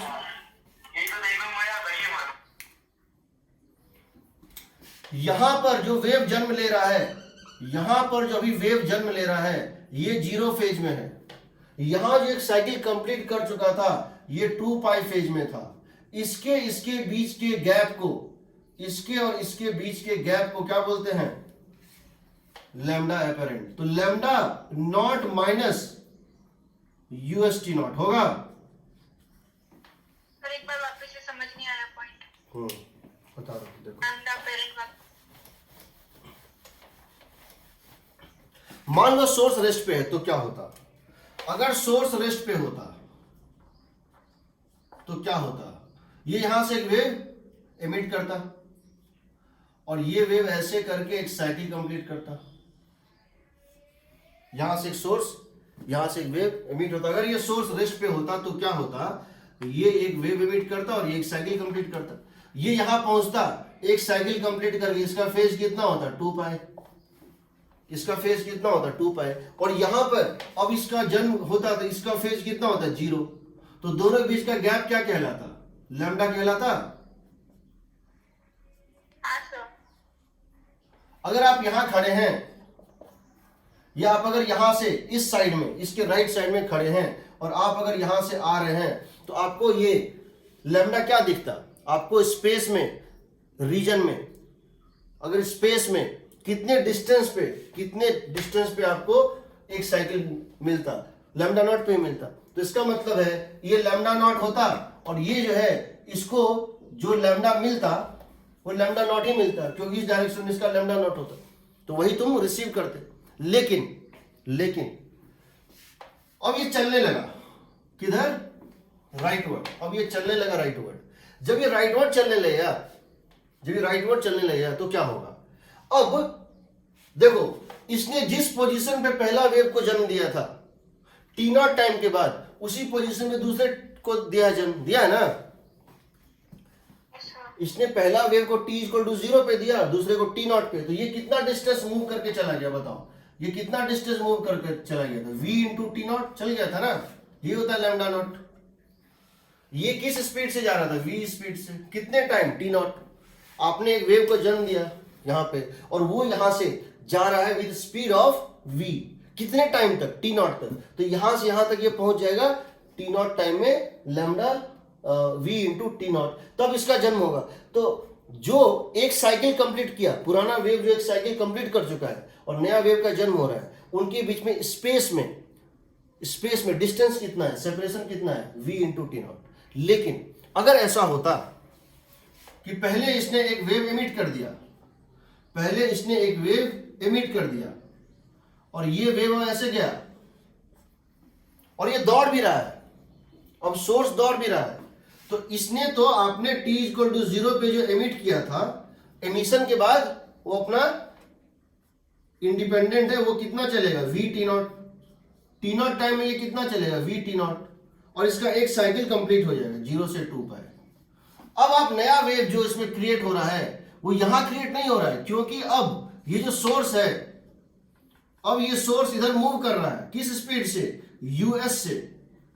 अब ये यूएस से मूव कर रहा था, जितने टाइम में पुराना वेव एक साइकिल कंप्लीट किया टी नॉट टाइम में और डिस्टेंस ट्रेवल किया v टी नॉट, उतने टाइम में ये पहुंच जाएगा यहां से मूव करके यहां तक, कितना, यूएस टी नॉट। ये इतना नजदीक जा चुका होगा। और अब इस पुराने वेव को जिसका एक साइकिल कंप्लीट हुआ था, ये पॉइंट ए, या इसको नाम दे दो S, इसको नाम दे दो A, इसको नाम दे दो B। अब ये A की जगह कहां पहुंच गया, A डैश पे, और A डैश पे ये वेव क्रिएट कर रहा है, T equal to T not पे ये A डैश के ऊपर एक नया वेव क्रिएट कर रहा है। तो अब तुम क्या देखोगे, यहां फेज है 0 और यहां फेज है 2 पाई, इनके बीच का जो गैप होगा, the minimum distance between 2 points having phase difference of 2 पाई, ये होगा लैम्डा एपरेंट, होगा ना। ये हो जाएगा, बताओ, lambda not minus US T not, lambda naught minus. आगे जो होता है वेव श्रिंक कर जाता है, फॉरवर्ड डायरेक्शन में वेव सिकुड़ जाता है, पीछे वेव एलोंगेट होता है। बता रहा हूं कैसे। तो पहले ये देखो, तो इसका हम कह सकते हैं लैम्डा फ्रंट, फ्रंट मतलब क्या हो गया, in the direction of motion of the source. Lambda front का मतलब है lambda in the direction of the motion of the source, that is equal to lambda not minus US T not. अब इसको हम पीछे की तरफ देखते हैं, इसको दूसरा तरीका भी है समझने का, हम पूरा बताएंगे, ठीक है। यही चीज अगर हम पीछे की तरफ देखें तो क्या होता, इसी चीज को अगर हम पीछे की तरफ देखें तो क्या होता, ऐसे जाता, ये जाता ना, जो चीज इसके पीछे खड़ा है ये तो उसके फ्रंट का देखे, जिस डायरेक्शन ये चल रहा था, अगर यहां पर ये रेस्ट पे होता तो ये लैम्डा नॉट होता, ये भी लैम्डा नॉट होता, एक साइकिल कंप्लीट करता, यहां से 0 और यहां से ऐसे होता। लेकिन चूंकि ये चलने लगा, अब नया वेव यहां पे हो रहा है क्रिएट, अब नया वेव यहां पे हो रहा है ना क्रिएट, एक तरह से सोर्स तो मूव करके यहां पहुंच गया, तो अब ये नया वेव यहां पे हो रहा था क्रिएट। अब इसके बीच का डिस्टेंस लोगे तो क्या आएगा, बताओ।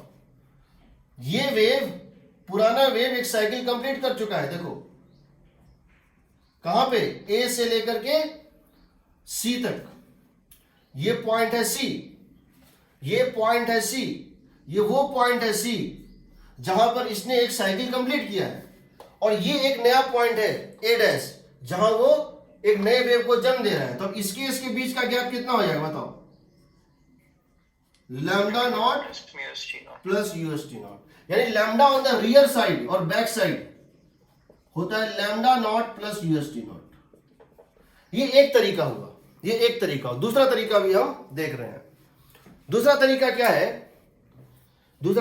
है कि जब आप एक वेव इमिट करते हैं वो फैलता है, जैसे बैलून फैलता है उस तरह फैलता है, उसको हम बोलते हैं वेव फ्रंट। क्या बोलते हैं, वेव फ्रंट, ठीक है। तो एक चीज हमने देखा कि सामने के डायरेक्शन में वेव लेंथ घट रहा है, पीछे के डायरेक्शन में वेव लेंथ बढ़ रहा है। इसको समझने का दूसरा तरीका है ये, क्या तरीका, देखो,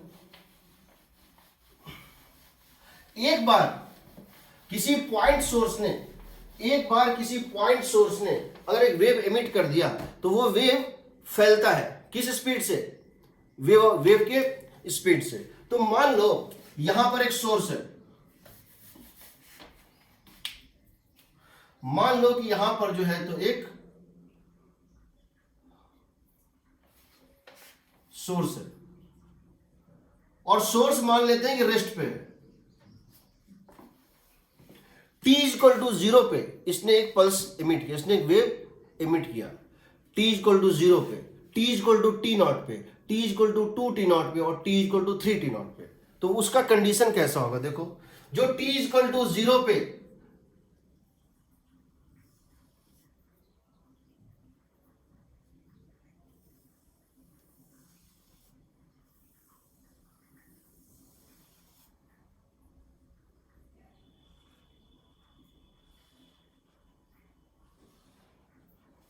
तुम जब भी किसी बबल को क्रिएट करोगे वेव को, तो वो वेव फ्रंट जो है उसकी रेडियस बढ़ती जाती है, स्फेरिकल वेव फ्रंट बनता है, उसकी रेडियस बढ़ती जाती है क्योंकि इक्वल डिस्टेंस पे इक्वल फेज होगा।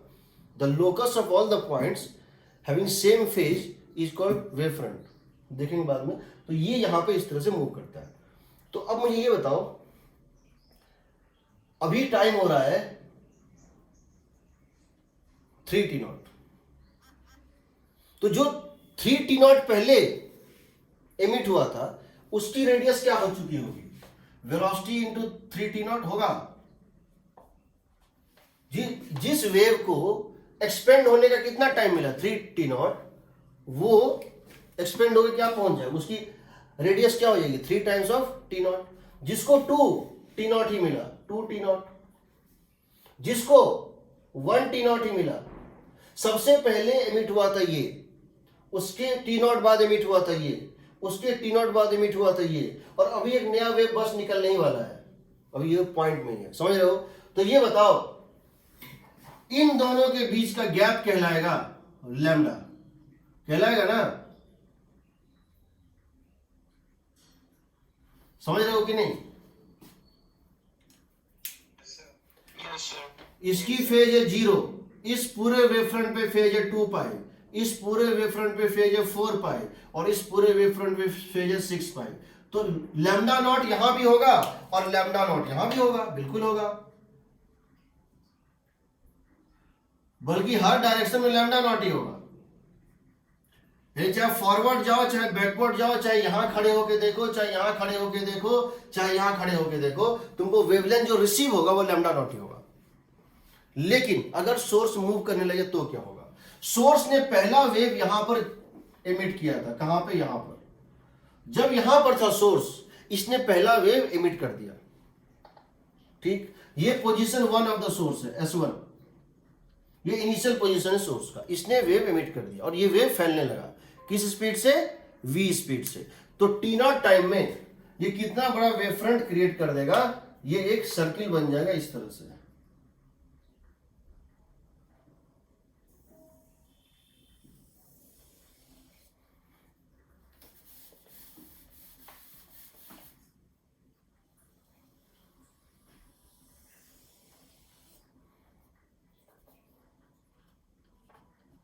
सही है,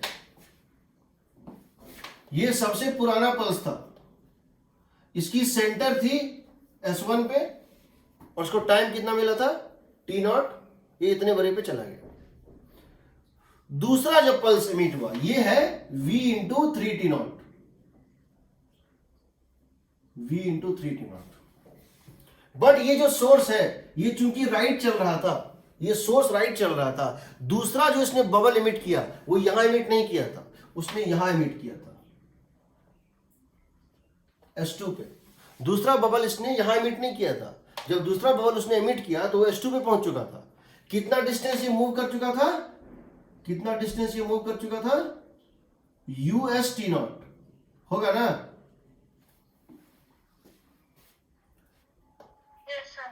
अब यहां इसने एक बबल एमिट किया, अब ये बबल फिर स्फीयर में फैल रहा है, तो अब क्या होगा, ये स्फीयर का सेंटर शिफ्टेड हो जाएगा ना, ये जो स्फीयर बना वही बनेगा बट सिर्फ इसका सेंटर जो थोड़ा राइट शिफ्ट हो जाएगा।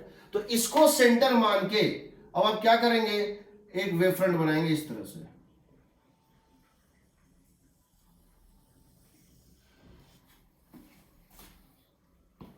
मतलब यहां से इसकी radius v times of 2t0 होगी। तो इसको 2t0 टाइम मिला है, सेंटर से निकलने के बाद इसको अभी तक 2t0 टाइम मिला है। तीसरा पल्स जब इसने जनरेट किया, ये थर्ड वाला, तो सेंटर सेम नहीं था, ये यहां पहुंच चुका था, ये इसका सेंटर है। थर्ड पल्स जो एमिट हुआ था वेव फ्रंट, उसका पॉइंट ऑफ ओरिजिनेशन ये था, और उसके बाद ये फैल रहा है स्पीड v से, स्फेयर का रेडियस इंक्रीज हो रहा है एट द रेट v। तो इसकी जो होगी, इसको सेंटर मान के क्या करोगे, ऐसा ही बनाओगे, इसकी रेडियस जो है कुछ ऐसा हो, इसकी जो रेडियस है that is going to be equal to vt0, होगा ना।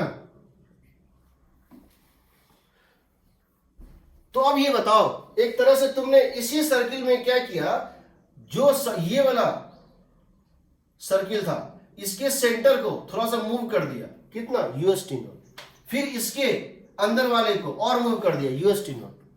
तो ये बताओ, यहां पर बताओ, ये गैप या ये गैप जो लैम्डा कहलाता है, या यहां पर ये गैप जो यू गैप जो लैम्डा कहलाता है, इसको बोलेंगे लैम्डा रियर, इसको बोलेंगे लैम्डा फ्रंट। आगे से कोई आ रहा है तो उसको ये लैम्डा रिसीव होगा, पीछे से कोई आ रहा है उसको ये लैम्डा रिसीव होगा। तो ये बताओ लैम्डा फ्रंट कितना होगा, लैम्डा रियर कितना होगा। तो क्या करेंगे बताओ, इसको कितना शिफ्ट किए थे, ust0 ना। जब तुम इस सर्किल को, जब तुम सबसे बाहर वाले सर्किल को फिक्स रखोगे और सेकेंड सर्किल को ust0 शिफ्ट कर दोगे, ये डिस्टेंस घट के कितना हो जाएगा, लैम्डा नॉट माइनस ust0 होगा ना। Yes sir. और यहां का डिस्टेंस बढ़ के हो जाएगा लैम्डा नॉट, ये हो जाएगा लैम्डा नॉट प्लस ust0, ये होगा लैम्डा नॉट माइनस ust0। तो पहले ये समझ लो, जब सोर्स मूव करता है तो वो अपने फ्रंट और बैक उसका लैम्डा बदल जाता है। तो इसको हम यूज करेंगे, ठीक। तो अब अगर तुम ये जानना चाहते हो, सपोज मैं ये जानना चाहता हूं कि एक सोर्स ऐसे चल रहा है विद स्पीड us, और एक ऑब्जर्वर यहां पर रेस्ट पर है, मीडियम भी रेस्ट पर है, साउंड की स्पीड v है, इसको कितना फ्रीक्वेंसी सुनाई देगा। तो क्या लिख देंगे, mu apparent is equal to v relative by lambda relative, यही ना, वेलोसिटी बाय लैम्डा। अब ये बताओ, इस साउंड की स्पीड है कितनी, इस साउंड की स्पीड है कितनी, v ना। ये पल्स जा रहा है, उसकी स्पीड कितनी है, v है ना। Yes sir. तो इसकी स्पीड v ही रहेगी, इसको भी इसका स्पीड v ही दिखेगी क्योंकि ये रेस्ट पर है। और ये चल रहा होता तो इसको अलग दिखता, वो देखेंगे नेक्स्ट केस में। इसको इसकी स्पीड v दिखेगी। सोर्स के चलने से स्पीड नहीं बदलता है, सोर्स के चलने से वेवलेंथ बदलता है। वेवलेंथ इसको अलग मिलेगा, कितना मिलेगा, लैम्डा नॉट। इसको वेवलेंथ क्या मिलेगा, फ्रंट साइड से आ रहा है ना, lambda naught minus ust0। Lambda naught क्या होता है, v into t not. Lambda naught क्या होता है, लैम्डा नॉट होता है ओरिजिनल वेवलेंथ, लैम्डा होता है vt ओरिजिनल वेवलेंथ, ठीक है, vt नॉट। तो ये कितना हो जाएगा बताओ, हो जाएगा v by v minus us times of mu not, v by, इसको लिख देते हैं इस तरह से, v by v minus us times of mu not. फॉर्मूले वाइज क्या आता है, वही v by v minus us times में v plus uo by v minus us into mu not, ये ना।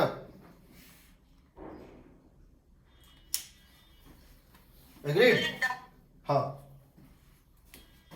सर पहले आपने टाइम विंडो 3t0 लिया, फिर हाँ। 2t0 लिया, फिर t0 लिया। हाँ, अब घट से रहा है, मतलब आपका टाइम विंडो कम क्यों हो रहा है सर? क्या हो रहा है, आपका 3t0, 2t0 और t0 का कंसेप्ट बताऊंगा प्लीज। अरे कुछ नहीं है, सर टाइम विंडो कम क्यों हो रहा है मैंने एक बॉल को ड्रॉप किया, हर एक सेकंड में एक बॉल को ड्रॉप कर रहा हूं, मैं हर एक सेकंड पे एक बॉल को ड्रॉप कर रहा हूं एक बिल्डिंग के ऊपर से। तुमसे मैंने क्वेश्चन पूछा है, find the distance travelled by fourth block when fifth block is about to be dropped. Find the location of the fourth ball when I am just about to drop the fifth ball. तो क्या करोगे? आपने पहला ball drop किया, फिर दूसरा ball drop किया, हर एक सेकंड पे पहला बॉल ड्रॉप किया, दूसरा ड्रॉप किया, तीसरा ड्रॉप किया, चौथा ड्रॉप किया, पांचवा ड्रॉप करने वाले हैं, छोड़ने वाले हैं। पांचवा जब हम ड्रॉप करने वाले हैं तो चौथा बॉल कितना सेकंड चल चुका है? एक सेकंड ना। हाँ सर। थर्ड बॉल कितना सेकंड? 1 सेकंड। थर्ड बॉल कितना सेकंड चल चुका है? 2 सेकंड ना। 2 सेकंड। Yes, और sir. पहला बॉल चल चुका है 5 सेकंड। तो वही हम कह रहे हैं कि जब हमने यहां एक पल्स एमिट किया और ये फैल रहा है, फिर थोड़े देर बाद दूसरा को एमिट किया, अब ये फैल रहा है, फिर थर्ड को किया, तीसरा फैल रहा है। जो जितना पहले एमिट हुआ था उसको उतना ज्यादा एक्सपेंड करने का टाइम मिला है ना। ये जो टाइम है, ये जो मैंने डायग्राम बनाया है, this diagram is made at t is equal to 4 t0। नहीं, इसको मिला t0, 2 t0, 3 t0, 3 t0। अभी time t equal to 3 t0 है, यानी अभी चौथा पल्स जन्म लेने वाला है। अभी चौथा पल्स यहां पे जन्म लेने वाला है। जो 0 पे निकला था इसको कितना मिल चुका है टाइम? 3 t0। सबसे पहला जो मिट हुआ था उसको टाइम मिल चुका है 3 t0। दूसरा जो जन्म हुआ था उसको मिल चुका है 2 t0। तीसरा जो जन्म लिया था उसको मिल चुका है t0, और चौथा भी जन्म लेगा, उसको अभी तक टाइम मिला नहीं है। समझ आया सर। ठीक है, अब देखो, तो आपसे ये पूछेगा, चलो पहले मैं इसको ये बता देता हूं, उसके बाद मैं इसको तीनों मिक्स करके बताऊं। अब जरा देखो, अगर सोर्स मूव कर रहा है, if only observer moves, observer के मूव करने से लैम्डा नहीं बदलता है। क्या बदलता है? V relative changes, therefore frequency changes. Frequency के चेंज होने का कारण दोनों में अलग अलग है। सोर्स के मूवमेंट से लैम्डा बदलता है, ऑब्जर्वर के मूवमेंट से फ्रीक्वेंसी बदलता है। तो देखो, वी बदलता है, वी रिलेटिव। तो ये मान लो सोर्स है जो कि रेस्ट पे है, इसका मतलब इसकी लैम्डा इस डायरेक्शन वही होगी जो है, इसकी स्पीड v है, इसकी लैम्डा नॉट है सेम, नो चेंज, क्योंकि सोर्स रेस्ट पे है। ऑब्जर्वर इधर से मूव कर रहा है, ऑब्जर्वर इधर से मूव कर रहा है विद स्पीड u0 ऑब्जर्वर, तो लैम्डा नॉट वही दिखेगा। रिलेटिव वेलोसिटी कितनी हो जाएगी? कितनी हो जाएगी? v plus u not. v relative by lambda relative, lambda relative same, no change, v relative हो जाएगा v प्लस u। तो यहां पे आपको क्या करना है, इसको लिखना है फ्रीक्वेंसी का टर्म। लैम्डा नॉट को क्या लिख दोगे? लैम्डा नॉट क्या होता है? vt नॉट, इसको डाल दो vt not, v plus uo, original wavelength is velocity into t not. तो ये कितना हो गया बताओ? फ्रीक्वेंसी आ गया v plus uo by v times of frequency.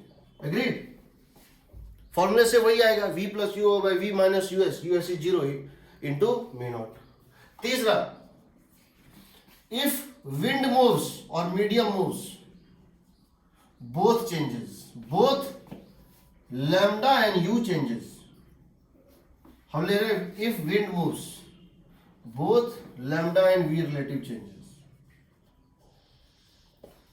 जब विंड ब्लो करता है तो वो एक तो स्पीड देता है, जैसे डाउन स्ट्रीम में देता है, क्योंकि velocity of wave with respect to ground, velocity of wave with respect to ground, ये velocity of wave with respect to medium plus velocity of medium with respect to ground। तो समझो, अगर ये एक सोर्स है एक सोर्स है और ये मान लेते हैं कि रेस्ट पे है, और ये साउंड एमिट कर रहा है हर डायरेक्शन में, ये हर डायरेक्शन में साउंड एमिट कर रहा है। और मान लेते हैं कि विंड ऐसे ब्लो कर रहा है, मान लेते हैं विंड ब्लो कर रहा है ऐसे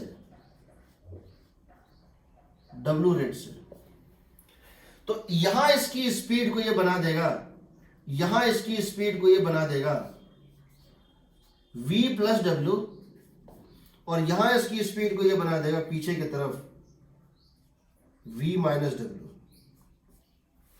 ठीक है, जो फ्रंट डायरेक्शन में डाउन स्ट्रीम में इसकी स्पीड बना देगा v प्लस डब्ल्यू, और इधर बना देगा v माइनस डब्ल्यू।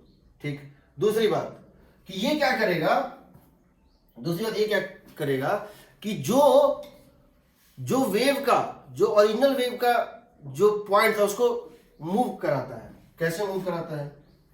दूसरा, पहली बात तो ये वेलोसिटी को फ्रंट में ऐसे चेंज करता है, रियर में, इसको हम अच्छे से ही बता रहे हैं क्योंकि सिर्फ फ्रंट और रियर नहीं, हमको परपेंडिकुलर भी बताना है। ठीक है, मिटा दें इसको, पहले इसको फिर से बता रहे हैं, इसको मिटा दें। देखो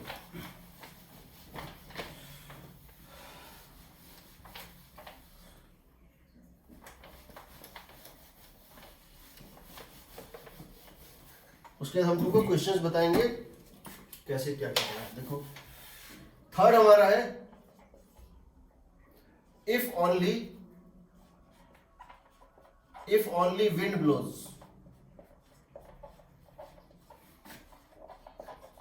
both lambda and v changes. कैसे चेंज होता है? देखो पहले देखो लैम्डा पे क्या चेंज होता है, लैम्डा में क्या चेंज होता है। यहां पे सोर्स था और सोर्स रेस्ट पे है, और ये सोर्स रेस्ट पे है, ये सोर्स जो है वो रेस्ट पे है, और इसने एक वेव एमिट किया, इसने एक वेव एमिट किया। तो जब इसने वेव को एमिट किया तो इसका, वैसे तो अगर ये सोर्स रेस्ट पर है और मान लो मीडियम भी रेस्ट पर है और दोनों रेस्ट पर था, तो इस तरह से इसका साइकिल बनता। If medium is at rest, if wind is at rest, तो ये लैम्डा नॉट होता। ये कितना होता? ये लैम्डा नॉट होता। लेकिन अब विंड ब्लो करने लगा उसी डायरेक्शन में, लेकिन अब जो है विंड ब्लो करने लगा उसी डायरेक्शन में। तो विंड अगर ब्लो करने लगता है उसी direction, now wind blows, now wind blows in the same direction. तो होगा क्या कि इसको एलोंगेट कर देगा, इस पॉइंट को ये खींचेगा, इस पॉइंट को ये खींचेगा, तो अब ये वेव बन जाएगा ऐसे करके, अब ये वेव बन जाएगा इस तरह से, सच दैट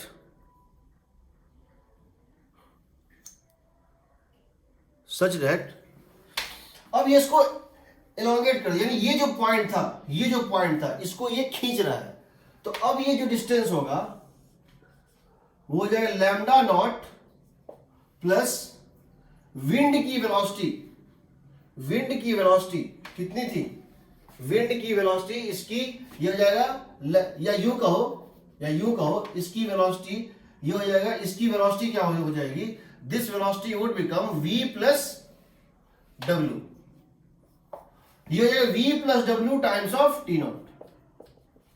ये कितना हो जाएगा? v प्लस डब्ल्यू टाइम्स ऑफ टी नॉट। ये डिस्टेंस कितना है बताओ, क्योंकि टी नॉट टाइम में ये कितना ट्रेवल किया था, इसको करना चाहिए था इतना, लेकिन अब इसकी वेलोसिटी अगर है v प्लस डब्ल्यू, तो एक टाइम टी नॉट में कितना मूव कर जाएगा? v प्लस डब्ल्यू टाइम्स ऑफ टी नॉट। तो अब इसका नया एपरेंट वेवलेंथ कितना हो जाएगा? लैम्डा एपरेंट कितना हो जाएगा? ये हो जाएगा, ये लैम्डा एपरेंट हो जाएगा फॉरवर्ड डायरेक्शन में v plus W into t not. ठीक है, तो अब अगर तुम चाहते हो इसका क्या निकालना, तुम इसका निकालना चाहते हो ये, और इसकी स्पीड कितनी है? v plus W. तो समझो स्पीड हो जाएगी फ्रंट डायरेक्शन में, फ्रंट में वेव की स्पीड हो जाएगी, वेव की स्पीड हो जाएगी v प्लस डब्ल्यू। समझ रहे हो? क्योंकि सेम डायरेक्शन में है, वेलोसिटी ऐड हो जाएगा v प्लस डब्ल्यू, और लैम्डा हो जाएगा रिलेटिव v प्लस डब्ल्यू टाइम्स ऑफ टी नॉट। इसीलिए जो फ्रीक्वेंसी एपरेंट होगा वो हो जाएगा v relative by lambda relative, and that is equal to same as mu not. अगर सिर्फ मीडियम मूव कर रहा है, ऑब्जर्वर और सोर्स रेस्ट पे है, अगर सिर्फ मीडियम मूव कर रहा है, ऑब्जर्वर और सोर्स रेस्ट पे है, तो उस केस में एपरेंट और ओरिजिनल सेम होता है। सिर्फ मीडियम के मूव करने से एपरेंट फ्रीक्वेंसी नहीं बदलता है। उसी तरह से अगर तुम बैक में देखो, रियर में देखो, तो वी रिलेटिव कितना हो जाएगा बताओ? जो वेव पीछे चलना शुरू किया वो विंड उसकी स्पीड को घटाएगा, तो वी रिलेटिव हो जाएगा कितना? v minus W. और लैम्डा रिलेटिव कितना हो जाएगा? v minus W into t not, क्योंकि एक साइकिल इतने डिस्टेंस में कंप्लीट होगा, एक साइकिल में ये इतना डिस्टेंस चला होगा, तो फिर से यहां लैम्डा, ये फ्रीक्वेंसी एपरेंट क्या हो जाएगा? v relative by lambda relative, and that is equal to mu not. तो समझो हम क्या बताना चाह रहे हैं। अब हम सबको मिक्स कर रहे हैं, तब तुमको ज्यादा समझ में आएगा। इसमें देखो, अब हमको ये बताओ, हमसे क्वेश्चन ये पूछा गया था,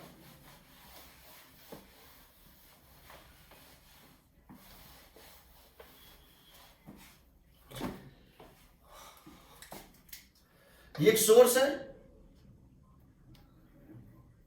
ऑब्जर्वर है, सोर्स इधर चल रहा है विद स्पीड यूएस, ऑब्जर्वर इधर चल रहा है विद स्पीड यूओ, विंड ऐसे ब्लो कर रहा है with speed W,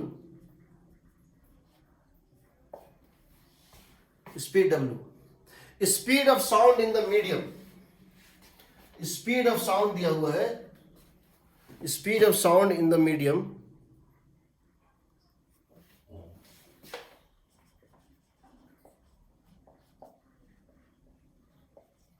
with respect to medium दिया हुआ है v। हमको पहले बेसिक मेथड से, जो मेथड अभी सीखे हैं उससे डिराइव करना है इसका एपरेंट टाइम पीरियड क्या होगा। तो हम क्या कर रहे हैं, हम लिख रहे हैं डेरिवेशन के मेथड से, mu apparent is equal to v relative by lambda relative. सही है, ठीक है। v रिलेटिव क्या ले बताओ, ये बताओ, इसकी स्पीड, पल्स की स्पीड कितनी होगी with respect to ground? Pulse की स्पीड कितनी होगी with respect to ground? v तो ओरिजिनल था with respect to medium, w से विंड ब्लो कर रहा है उसी डायरेक्शन में, करेक्ट ना?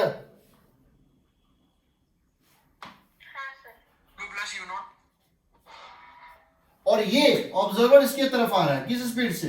u नॉट से।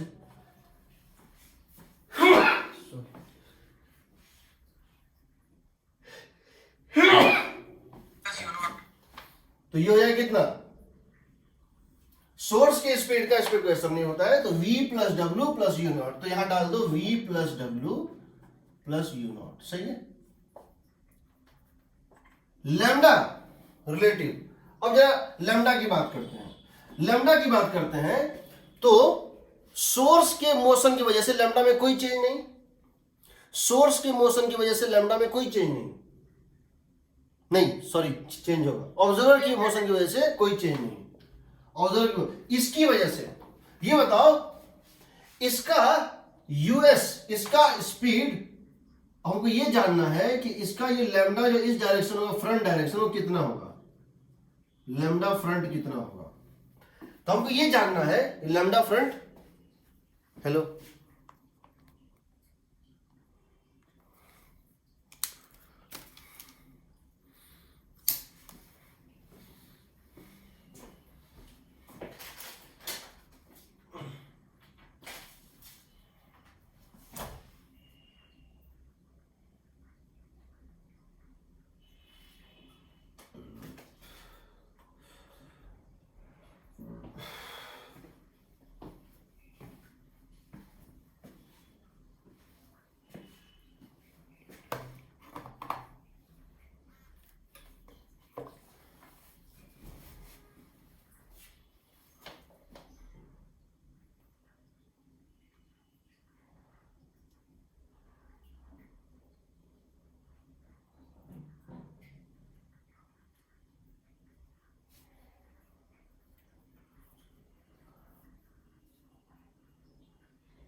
हेलो, सुनाई दे?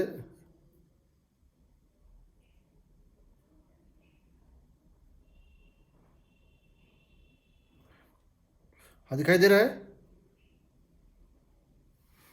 हाँ सर। फोन डिस्चार्ज हो गया, ठीक है चलो। तो हमको लैम्डा डालना है। लैम्डा कैसे डालें ये बताओ। लैम्डा कितना होगा? यूएस, यूएस था, इसका ओरिजिनल था लैम्डा नॉट। एक यूएस और एक विंड की वेलोसिटी, दोनों के कारण इसका लैम्डा होगा चेंज। तो कितना हो जाएगा बताओ। यहां पे इसका लैम्डा कितना लिखे हैं? V T0 minus lambda naught minus u s t not. Minus US T not, correct, minus W T0. Minus W T not, correct. देखो श्रिंक हो रहा है, इसकी वजह से क्या हो रहा है, सामने में छोटा पड़ता है, और इसकी वजह से क्या होता है, सामने में, इसकी वजह से सामने में क्या होता है, बड़ा होता है ना, प्लस होगा। विंड की वजह से क्या बताए थे, अगर विंड फ्लो कर रहा है तो सामने क्या होता था, एलोंगेट करता था ना। जब ये विंड ब्लो करता है, एक मिनट, जब ये विंड ब्लो करता है तो इस डायरेक्शन में ये एलोंगेट कर जाता है, और पीछे के डायरेक्शन में ये श्रिंक कर जाता है। सही है क्या? हाँ, तो यहां तो एलोंगेट करना चाहिए ना लैम्डा, yes sir. ठीक है ना। तो अब जरा इसका वैल्यू निकालो। लैम्डा नॉट को क्या लिख दोगे, लैम्डा नॉट को क्या लिख दोगे? तो हम दोनों इफेक्ट को इंडिपेंडेंटली सुपर इंपोज कर रहे हैं। वेव विंड की वजह से जो हो रहा है प्लस या माइनस, और सोर्स की वजह से जो हो रहा है प्लस या माइनस, अगर दोनों है, ये हो जाएगा v plus W plus you not by, ये हो जाएगा लैम्डा नॉट हो जाएगा कितना, v not v into t not minus u s into t not plus W into t not. Lambda कितना होता है, velocity original, lambda was original velocity into this T naught. ये हो जाएगा v plus W plus you not by v minus W minus US. v minus, एक minute, US minus W, ठीक है ना, यहां प्लस साइन है, इंटू म्यू नॉट। और अगर हम फॉर्मूले से जाते तो क्या करते, फॉर्मूले से जाते तो क्या करते, पहले विंड के रेस्पेक्ट में स्पीड निकालते, विथ रेस्पेक्ट टू विंड हम स्पीड निकालते, यही करते ना। With respect to wind speed क्या आती है, इसकी स्पीड क्या आती है बताओ, यूएस माइनस डब्ल्यू, और इसकी स्पीड क्या होती है, US plus W, v plus यूओ by v minus US. सही है ना? Yes sir. अब समझो, अगर तुमसे फ्रीक्वेंसी पूछा है अपेरेंट, तब तो कोई दिक्कत ही नहीं है। हम ये जो डेरिवेशन कर रहे हैं इसका इंपॉर्टेंस क्या है वो समझो। और तुमसे ये नहीं पूछे कि फ्रीक्वेंसी क्या है, फ्रीक्वेंसी मतलब इनका रेशियो पूछा है, इनका रेशियो पूछा है, तब तो ठीक है। बट अगर ये और ये अलग अलग पूछा है, अगर ये और ये अलग अलग पूछा है, जैसे इस केस में अगर पूछता what is the apparent wavelength received by the observer, observer को वेवलेंथ क्या मिलेगा, तो आंसर सिर्फ ये होता ना। यस Sir, एक doubt. हाँ, Sir, हमने lambda relative में lambda front ही क्यों लिया, lambda rear क्यों नहीं? क्योंकि ये फ्रंट में है ना, ये फ्रंट से आ रहा है ना। देखो ये इस डायरेक्शन में चल रहा है, इधर से आ रहा है ना, और ये पीछे से आ रहा होता, ऑब्जर्वर यहां होता, राइट या लेफ्ट, ऑब्जर्वर इसके पीछे होता। Okay sir. अब देखो, जैसे तुमसे अगर मैं क्वेश्चन ये पूछ रहा हूं,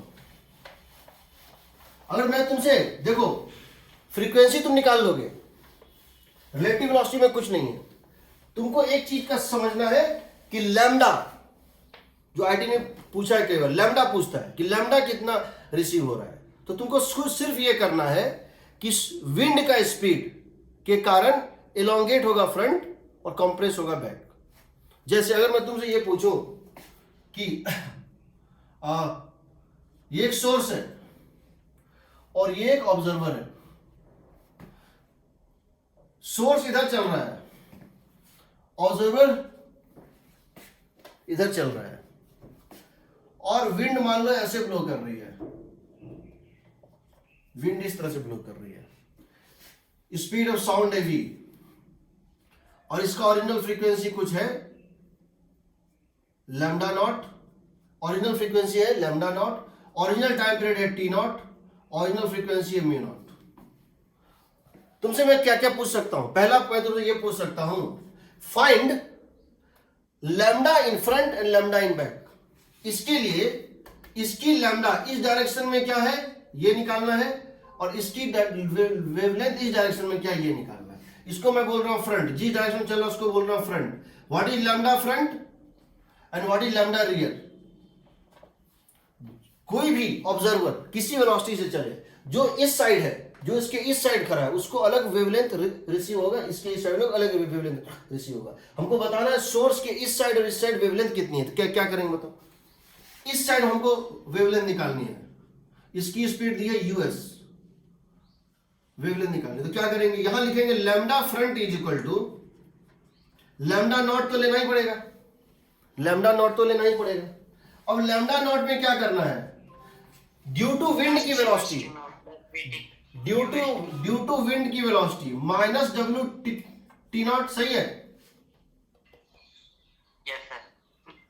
क्योंकि विंड उसको खींचता है, एलोंगेट कर देता है अपने डायरेक्शन में, और उल्टा डायरेक्शन में उसको सिकुड़ देता है। तो इधर से इसको सिकुड़ देगा क्योंकि विंड राइट ब्लो कर रहा है, ठीक है। और दूसरा, सोर्स के कारण, सोर्स अगर इस डायरेक्शन में चल रहा है तो श्रिंक होगा कि इंक्रीज या डिक्रीज? श्रिंक या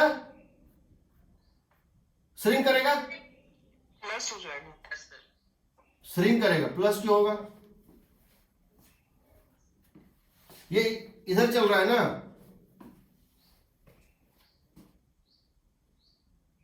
बराबर।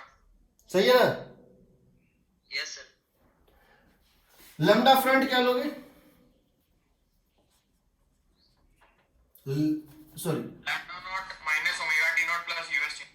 लैम्डा नॉट, ये इसको एलोंगेट करेगा W T not plus UST naught. UST plus UST, ठीक है।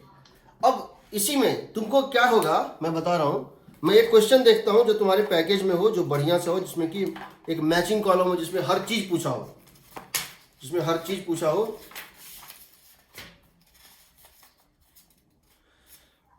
पेज नंबर 121 जो पैकेज तुम्हारा है, workbook number 2, workbook number 2 page 121, उसमें एक मैचिंग कॉलम है, मैं उसको ले रहा हूं कि उससे हमारा, क्योंकि देखो जब फ्रीक्वेंसी फंडामेंटल पूछेगा, मतलब जो अगर फ्रीक्वेंसी पूछेगा करंट, तो फॉर्मूला ही लगाना, लेकिन अगर इंटरनल डिटेल में जाता है, पेज 121 क्वेश्चन नंबर 82, क्वेश्चन क्या है देखो,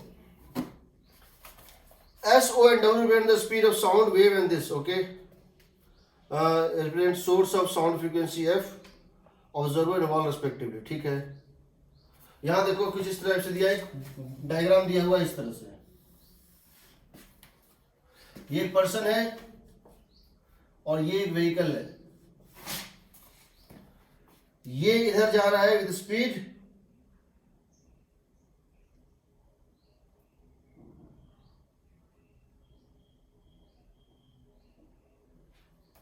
ये एक पर्सन है जो इस साइड जा रहा है, क्या दिया हुआ है, सोर्स, ऑब्जर्वर, कौन सोर्स, सोर्स ये है, ठीक है, सोर्स ये है, ऑब्जर्वर ये है, और ये वॉल है, ठीक है। इसकी स्पीड दी हुई है, अच्छा वॉल भी चल रहा है, वॉल भी चल रहा है, ठीक है। वॉल की स्पीड दी हुई है वीडी, वॉल की स्पीड दी हुई है वीडी, ठीक है। इस सोर्स की स्पीड दी है, हम इसको यूएस मान रहे हैं, इसने कुछ, अच्छा हाँ यूएस ही दिया हुआ है, इसकी स्पीड है यूओ, और इसकी स्पीड है, विंड की स्पीड है, विंड भी फ्लो कर रहा है ना, हाँ sir.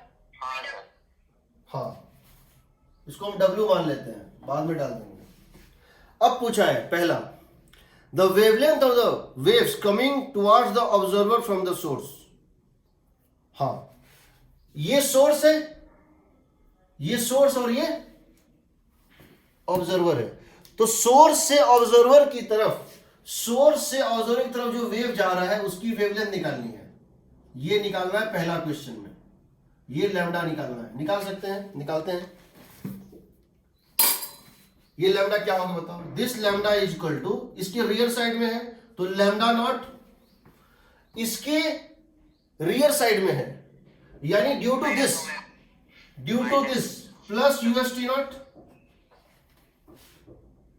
Due to source motion. Source जब चलता है अपने सामने में वेव फ्रंट को नजदीक ले आता है। अच्छा, इसकी वजह से क्या, प्लस या माइनस? इधर माइनस डब्ल्यू टी नॉट। इसको तुम लिख दोगे लैम्डा नॉट को, जो भी लिखना है लिख दो, आ जाएगा। वेवलेंथ ये होगा। इसको कैसे मैनिपुलेट करना वो देख लेना। आंसर ये है, ये होगा फर्स्ट पार्ट का। Second, the wavelength of the waves incident on the wall. Wall के ऊपर कितना? तो वॉल के ऊपर वही ना जो सामने में था। वॉल क्या है? सोर्स है ना। वॉल क्या है? सॉरी, वॉल क्या है? ऑब्जर्वर है ना। Wall is a observer. तो यहां से जो वेव निकला फ्रंट साइड में वो निकालना है। सेकंड में होगा lambda right, lambda from the right, ये लैम्डा राइट, सोर्स के राइट साइड लैम्डा, ये कितना हो जाएगा? Lambda naught minus u s t not, minus u s t not, correct, plus W T naught. ये भी क्वेश्चन पूछ सकता है कि विंड किस स्पीड से ब्लो करे कि सामने वाले को रियल को वही लैम्डा दिखाई दे जो रियल है, यानी ये वैल्यू लैम्डा नॉट के इक्वल हो जाए, तो ये और ये कट जाए, यही ना? हाँ मतलब यूएस इक्वल टू डब्ल्यू। हाँ, यूएस इक्वल टू डब्ल्यू हो जाए, वो पूछ सकते हैं। या हम ये पूछ सकते हैं कि किस स्पीड से विंड ब्लो करे या किस स्पीड से सोर्स मूव करे कि सामने वाले को लैम्डा नॉट बाय 2 या लैम्डा नॉट बाय 4 या 0.9 लैम्डा नॉट दिखाई दे। कुछ भी क्वेश्चन पूछ सकते हैं, बट लैम्डा इस तरह से होता है, ठीक है। Third, the wavelength of the waves coming towards observer from the wall. The wavelength of waves coming towards observer from the wall. Wall से कितना फ्रीक्वेंसी ऑब्जर्वर की तरफ आ रहा है, मतलब यहां से जो फ्रीक्वेंसी एमिट होगा ये बताना है, ये लैम्डा कितना होगा। थर्ड, लैम्डा फ्रॉम वॉल कैसे निकालेंगे? लैम्डा फ्रॉम वॉल कैसे निकालेंगे? तो कैसे करेंगे बताओ? Lambda emitted from the wall, इसका तरीका क्या होगा? पहले लैम्डा ऑफ द वॉल मान लेते हैं, लैम्डा ऑफ द वॉल कुछ है, लैम्डा ऑफ द वॉल कुछ है, वॉल एक सोर्स है जिसका लैम्डा है। अगर ये इस डायरेक्शन में जा रहा है और विंड ऐसे ब्लो कर रहा है ना, तो इस डायरेक्शन में minus W T not, correct, W T not, और उस डायरेक्शन में जा रहा है तो माइनस ही होगा ना, वीडी। सही है ना? विंड की वजह से भी कंप्रेस हो गया और जिधर जा रहा है उधर कंप्रेस होता ही है, ठीक है। अब लैम्डा ऑफ द वॉल कैसे निकालेंगे? लैम्डा ऑफ द वॉल होगा, लैम्डा ऑफ द वॉल जो है that is going to be equal to frequency, क्या होता है? Frequency of the wall, velocity of sound by frequency receive by the wall, ये ना? या क्या ये बोल दें कि जो लैम्डा ये पाएगा वही लैम्डा ये रिफ्लेक्ट बैक करेगा। Lambda of the wall lambda right हो जाएगा is equal to lambda emitted by the wall is lambda received by the wall. बिल्कुल करेक्ट बोला, लैम्डा रिसीव बाय द, यानी कि लैम्डा राइट। क्योंकि जब रिफ्लेक्शन होता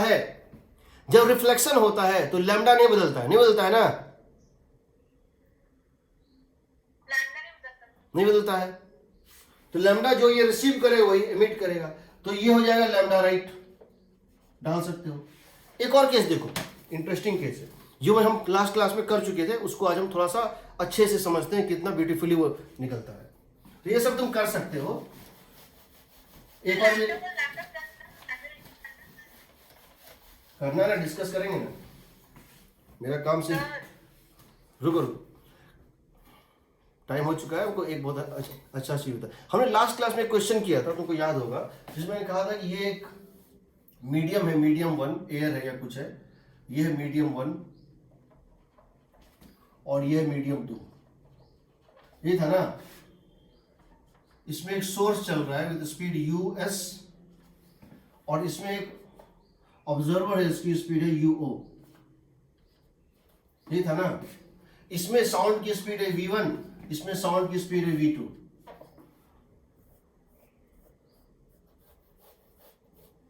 ये था।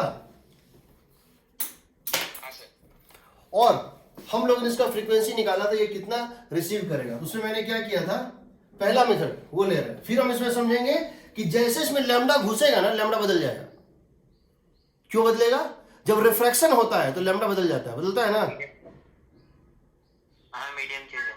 हाँ, तो अब लैम्डा वाले मेथड से करते हैं। पहले हम उसको पुराना मेथड से इसका हम आंसर डाल देते हैं। क्या हो, हमने पहले ए को माना था ऑब्जर्वर, हमने फर्स्ट स्टेप में ए को माना था ऑब्जर्वर। तो म्यू रिसीव्ड बाय ए क्या आया था? म्यू रिसीव्ड बाय ए जो था आया था V1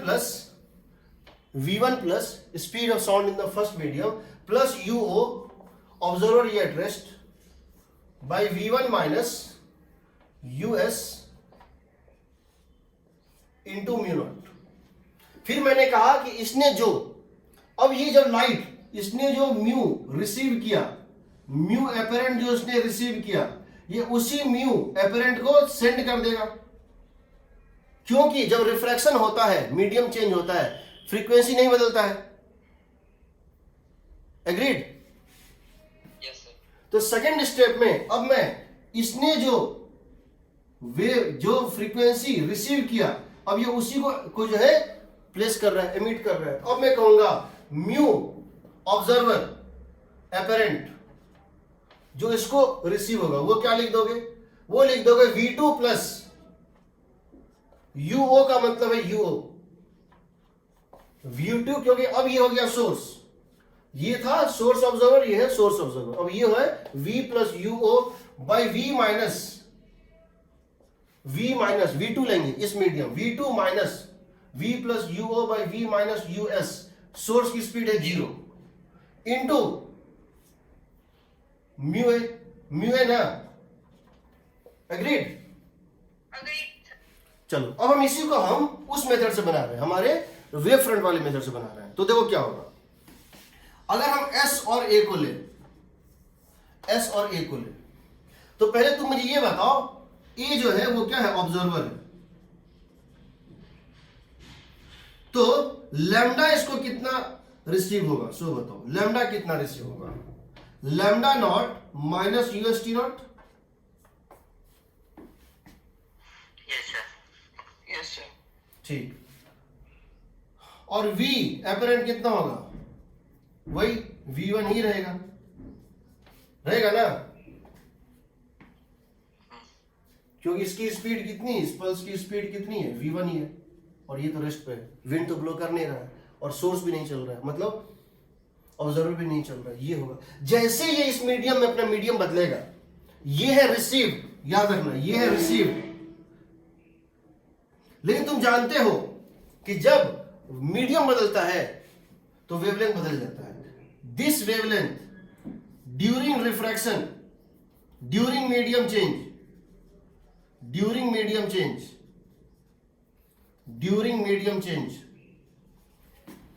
लैम्डा चेंजेस। फ्रीक्वेंसी नहीं बदल रहा था बट लैम्डा चेंज करेगा। लैम्डा कितना हो जाएगा बताओ? नया लैम्डा कितना हो जाएगा? लैम्डा एपरेंट डैश, जो ये लैम्डा, जो इसने लैम्डा रिसीव किया और जो ये लैम्डा एमिट करेगा, दोनों में फर्क होगा। लैम्डा एपरेंट डैश कितना हो जाएगा बताओ?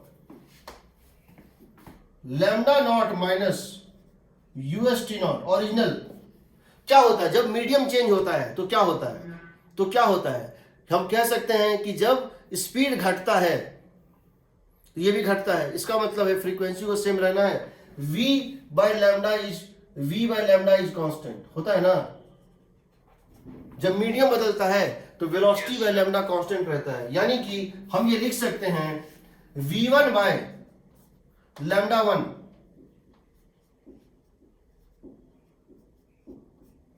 V2 by lambda apparent. यहां से आएगा lambda apparent is equal to v2 by v1 times of lambda not minus u s t not. सही है, ठीक, एग्रीड। Yes sir. तो अब इसमें निकाल दो, अब इसको कितना सुनाई देगा। नाउ अब ये सोर्स है जिसका लैम्डा इतना था और ये इतना, ये एक सोर्स है जिसका लैम्डा इतना था और ये इधर चल रहा था।